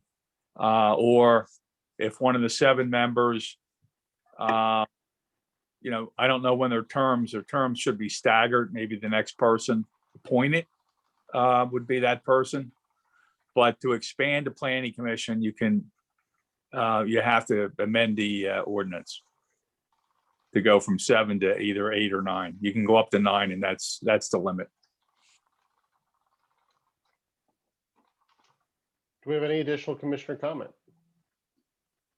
Yeah, I'd like to thank Commissioner Borowski for bringing this forward. I did share the presentation that was an intern, I think high school intern. She was very impressive, put a lot of research into not just the legal side about compliance, but also did a, I would say, a superficial review of some isolated parking spots and ramps and others that might be in compliance, but could also be improved. So I think if there would be, I don't know if it's something that the Board of Health would take on, but I do think that it's an important issue in this township to be mindful of access for people with mobility issues and other needs. So I would like to be a part of however to move this forward. I'll say I'm happy to hear more about it. It sounds good. The devil's in the details. The only thing that I would at least say to start with is for these boards to be odd numbers. So I wouldn't go from 7 to 8. I would go from 7 to 9. Just especially with planning, some of these things get a little bit contentious, and having a 4-4 vote where it's kind of it would fail. I think the odd numbers are best for our boards. But I'm willing to give it a listen and go from there. I think that's smart. Thank you. Okay, great. Well, we'll Okay, try and bring so- that back for the next meeting. Okay, so next steps would be the idea of adding or investigating adding somebody to the planning commission via a change to the ordinance? Correct. Okay, And Lisa, as I sit on the, as the liaison to the Board of Health, I'd be happy to follow down that path and That'd be see what great. they're, whether they've got the resources for it, the interest in it. Talk to Marie offline. okay, that'd be great. Thank you. Great, thank you all very much. Don't go anywhere, Commissioner Borowski. You are still up next. Keystone Communities Grant Submission Update. Yeah, a lot of questions. Yeah, I just want to know, I know that the deadline was April 1st. So that was the grant that Villanova was going to work on. And I know that the timeline, I think when we voted on it, the timeline to do a grant like this, it was really tight. So I think you guys have put a plan in place on how we can still do it, but maybe look at the next cycle. So I just wanted a little update on where we are with that. Commissioner, I can jump in on this. I participated in a conference call. Melissa Kahn from our department, who does administer all of our grants, along with Chris Kowalski from Villanova and a representative from the state. We had a conference call on March 16th. Listened to all of the requirements of the grant and the application process. And given the volume and competitiveness that they were anticipating, since these grants are intended to benefit all of the business districts throughout all the communities in Pennsylvania who apply, we felt it would be important that we engage and get the participation from leaders from the various business districts in Radnor Township. And talking it over with Chris, and we did decide, and we let our state, the representative who we were talking with, that it would be better that we wait until the July submission and complete our application at that time, after we have some time to talk with other members of the community from the various business districts, so they can all participate.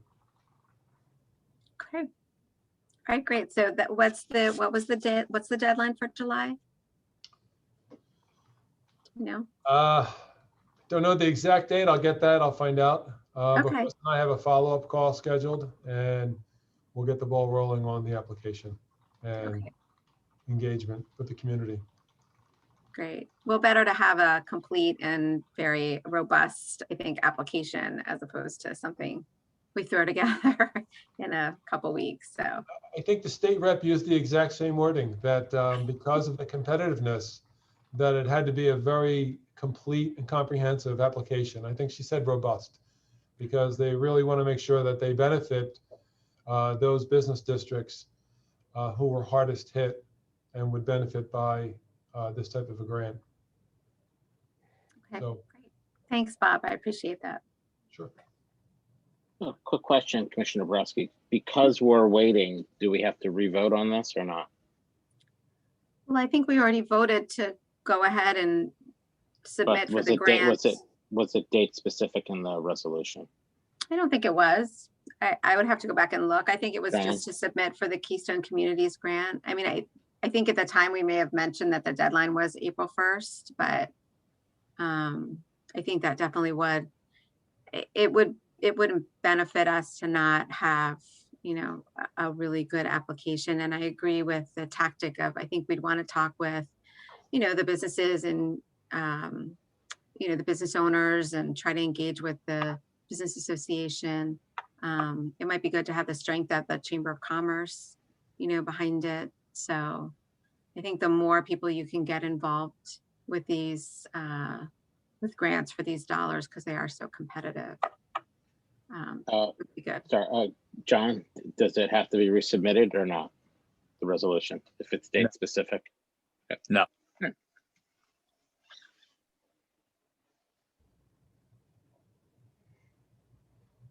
Okay, stormwater project funding and project approvals. Update from September and January presentation and discussion. Commissioner Borowski. So I'm just bringing forth all my questions for everyone to hear, because I'm sure everyone else is interested in the answers. So we've talked about this. I know Bill, you gave us a pretty comprehensive presentation, projects, ways we could potentially fund it. And I just want to see, where we stand with perhaps moving forward with some, all what is, I know there were some projects that are a priority for all the wards. I think a couple of wards have some priority projects. So I just want an update. Sure. Well, I will start with the, if you recall, what was proposed is taking the current amount of revenue we get in stormwater fee income per year and breaking it out into 3 different buckets. We had, the proposal was to allocate about $500,000 per year for cash to fund smaller projects with cash. So that part of what we proposed, we have started moving forward on in that, and I'm looking at a separate screen, but we have, 790 Robin Hood. That's an emergency project that was approved by the board under emergency basis based on a specific incident. Most of that's being funded through state stormwater grant money, thanks to Representative O'Mara, who helped us out tremendously on that one. We have smaller ones. There was one approved on Arthur that's currently under consideration based on resident feedback. There's, and I'm getting into Steve's territory a little bit, but we're close, I believe, on a Worcester Road outfall project. And then I'll let Steve also update on the Willow area, or the Radnor / Willow area tree trench. But those were some of the more immediate projects that we had identified in that plan that we would use cash to move forward with. So we are moving forward with those in their various stages. And the board should see those coming up on public meetings when it's time to either go out to bid, award a bid, or get going on the project itself. The larger part, the part of what was discussed back in September and again in January was the finance projects. So those are the big ones with a couple commas and lots of zeros. That the current amount of revenue generated by the fee isn't sufficient enough to fund those. So there would have to be some sort of financing plan approved by the board.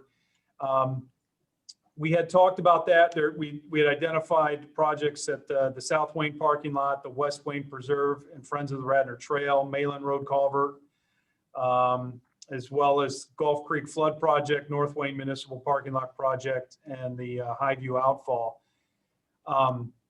The total of which was roughly $14 million-ish in projects that we didn't, I'm going off of some notes in memory off of where we left it in January, but I think there were some reservations we had talked about we could borrow now, phase or ramp up the borrowing based on the timing of the install of the projects over the course of a number of years, at the end of which it would require some sort of fee adjustment to generate the additional income needed to pay the debt service. Some of the feedback that night was reservations on, what the tolerance is for that fee increase, as well as reservations about the fact that, we're talking about this and addressing 6 projects when we know we have a spreadsheet full of other ones that aren't part of this immediate plan. So that's where we left it for that, for that list of projects. For those to move forward, we would need the board to say, go borrow the money. If we were able to do that, and again, I'll leave this up to Steve to get into the details, but I believe some of those could get going pretty soon because they've already been designed. We'd already paid for the design on them.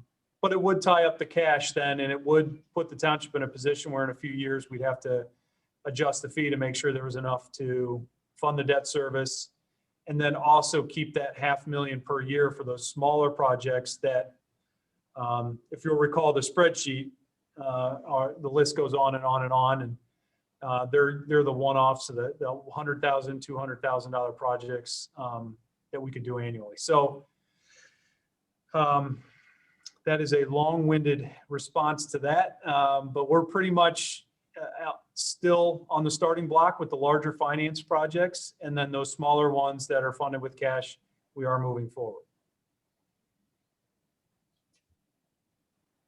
Can you identify sort of what would be next up on deck?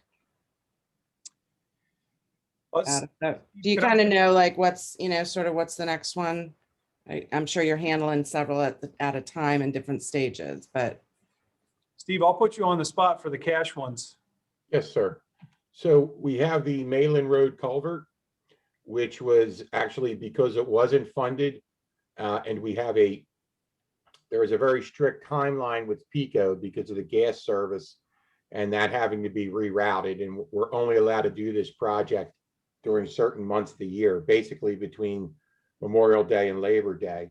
So once we miss that start time, we just automatically have to go back. So instead of doing that project in a couple of months, we're pushed back to 2022, but it will be ready to go. We would bid that in December or so to have that ready to go in. The South Wayne municipal lot / area in front of the firehouse, that is another project that we're just clearing a couple of outside agency hurdles for utility relocation.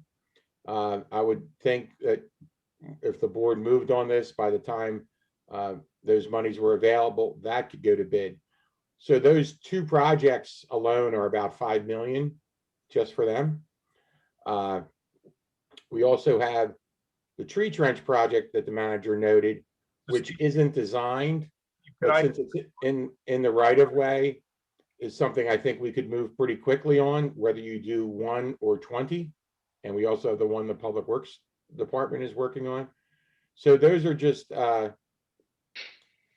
also at the next meeting, I will be bringing design contracts to the board for infrastructure projects that we found that need to be done, one being on Strathmore in Beaupre.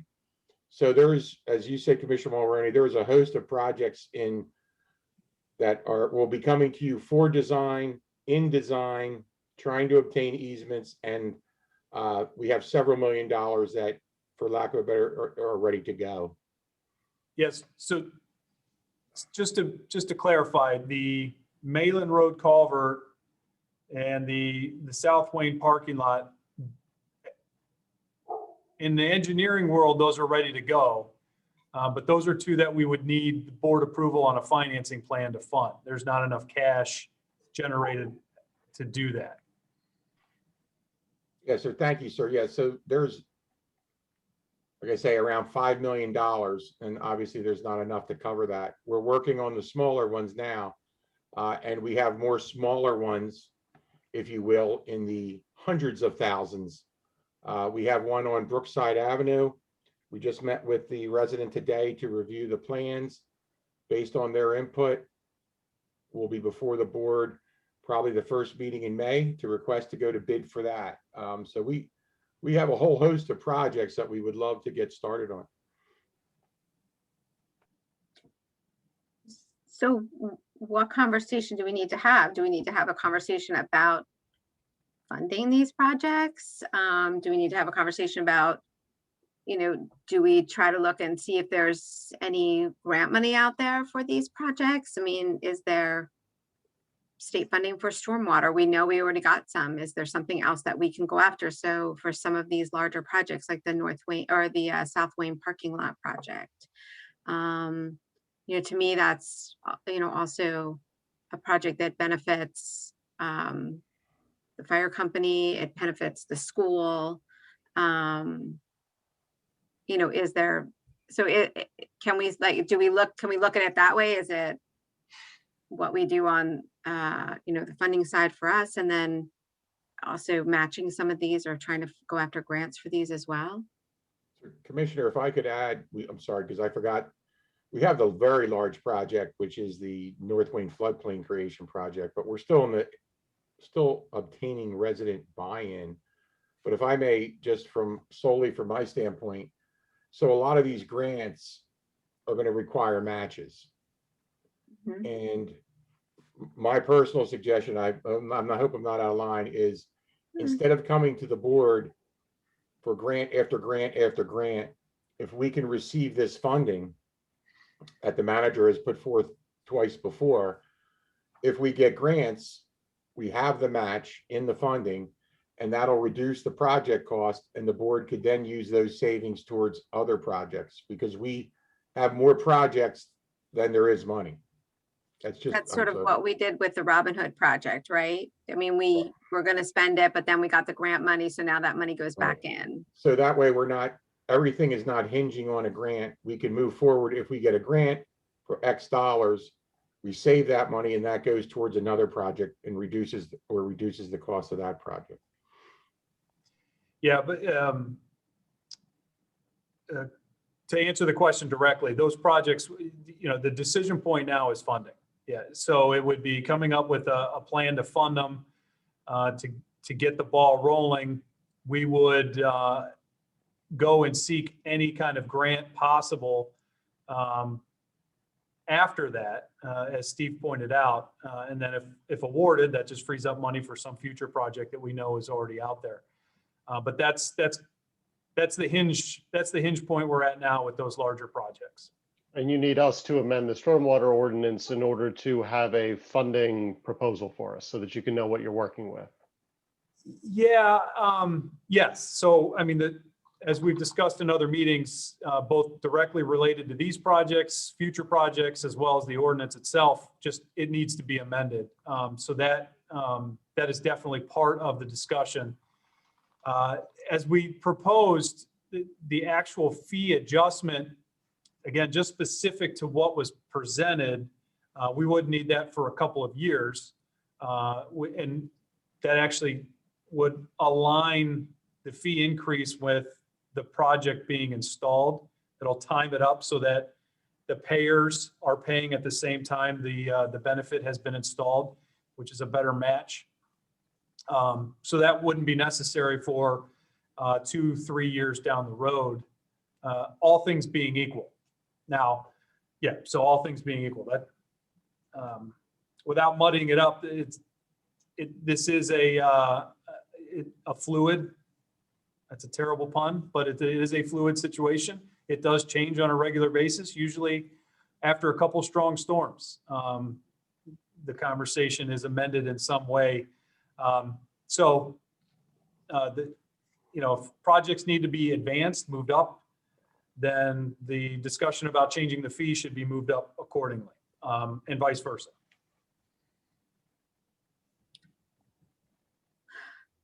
Well, is that a conversation we need to revisit? Should we, or do we, I don't know, do we talk about funding at smaller amounts yearly? And I'm not sure, but I know we have these projects, certainly that project in South Wayne, could be a huge benefit. Yeah, so if I was writing the script, or to put a proposal out there, it will take a few months from adoption to go through the borrowing process. At this point, I think most of the commissioners are pretty familiar with it. We've done it with these refundings, so it'll look something similar to that. So the time that you say go to the time we get the money will be, let's call it 2-3 months, 90 days-ish. So if you give us the green light, if we have something on a near-term agenda to green light that, other aspects of the plan can be worked on concurrently, like the stormwater ordinance or any of these other, moving parts as part of this conversation. But at least that way, the approval for the funding is in place, and we can get going on some of the larger projects, like the South Wayne parking lot. It's already designed. The board has already prioritized that as something that is beneficial and should be installed. That's when we can get going on. And as we talked about with the financing plan, it would be a drawdown loan. We'd only borrow the amounts needed to do the project at the time. So it's not like we borrow 15 million and sit on it for 4 years while we try to figure everything out. We would borrow the amounts necessary to do the South Wayne parking lot. And then the Mayland Road culvert, and then the North Wayne flood reduction when we get the resident buy-in, and so on and so on. But we could get going on the financing piece almost immediately. I'm sorry, to follow Mr. White, I didn't want to leave out the West Wayne Preserve, which is basically designed, we're just overcoming regulatory hurdles. And I only say that to show the board there is no shortage of large scale and small scale projects to fit into Mr. White's funding plan. Yeah, and in fact, what I can do, and as a follow-up to this conversation, we'll redistribute hard copies or screenshots of what we stepped through last time to kind of refresh everyone. And then if there is support, we can have legislation on a near-term agenda to get moving on the financing. I mean, is there appetite for this from the board for this? Because, I'd hate for Bill and Bob and Steve to do more work or whatnot for us to shoot it down. I mean, is there appetite? Yes. Let's. Yes, that's one of the major issues that we all hear about the most from our residents. So I would say, yes, I have an appetite for this. Let's plan to put this on the next agenda with the caveat that if it's just no way that we can get it done in time, it'll be on the one following that. Is that fair to say, Bill? Yep, absolutely. And in the meantime, we'll dust off the forecast and get it out to the board so you guys can be up to date on the projects that were at least part of that initial plan, and we can carry on with that conversation. Great. Excellent. I jumped over new business. Is there any new business?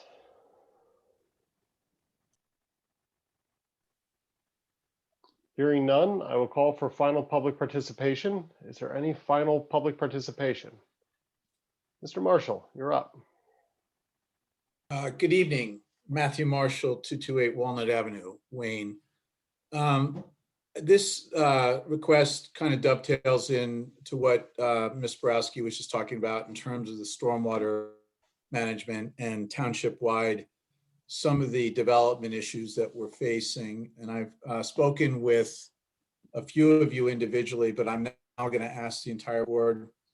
Since we're seeing requests for zoning changes in planned institutional zoning districts, and those are township wide, whether they be, the Brock Academy in Bryn Mawr, whether they be Valley Forge Military Academy, whether they be Eastern University, Cabrini. We have a lot of planned institutional properties, and we are starting to get requests for zoning relief. And I would ask the board, whether it be a in-person or a Zoom presentation, to have a discussion globally about the PI zoning. So Matt, I'm just going to jump in and interrupt you because we're actually in the process of scheduling that. Okay, well, thank you, Jack. I mean, there's just, there's so little time, and I would hate to be caught with an individual applicant coming before you while we're having this conversation. I'd like to have that conversation happen, obviously sooner rather than later, but I appreciate that. And then second, this is for Mr. Nussini. The job that PICO has done has been commendable, mostly with Miller Brothers, but in some instances, including on our street, they overpave and we get a lot of aggregate in the curb, which is eventually going to flow into the stormwater system. So I would ask, any of the contractors for PICO have to come up and clean up behind themselves when the aggregate spilled off into the right of way. We'll get them to clean that up, Mr. Marshall. Thank you, Steve. Thanks everyone for your time. Thanks, Matt. Is there any additional public comment? Seeing none, I will move to adjourn. Is there a second? Second. All in favor, say aye. Aye. Good night.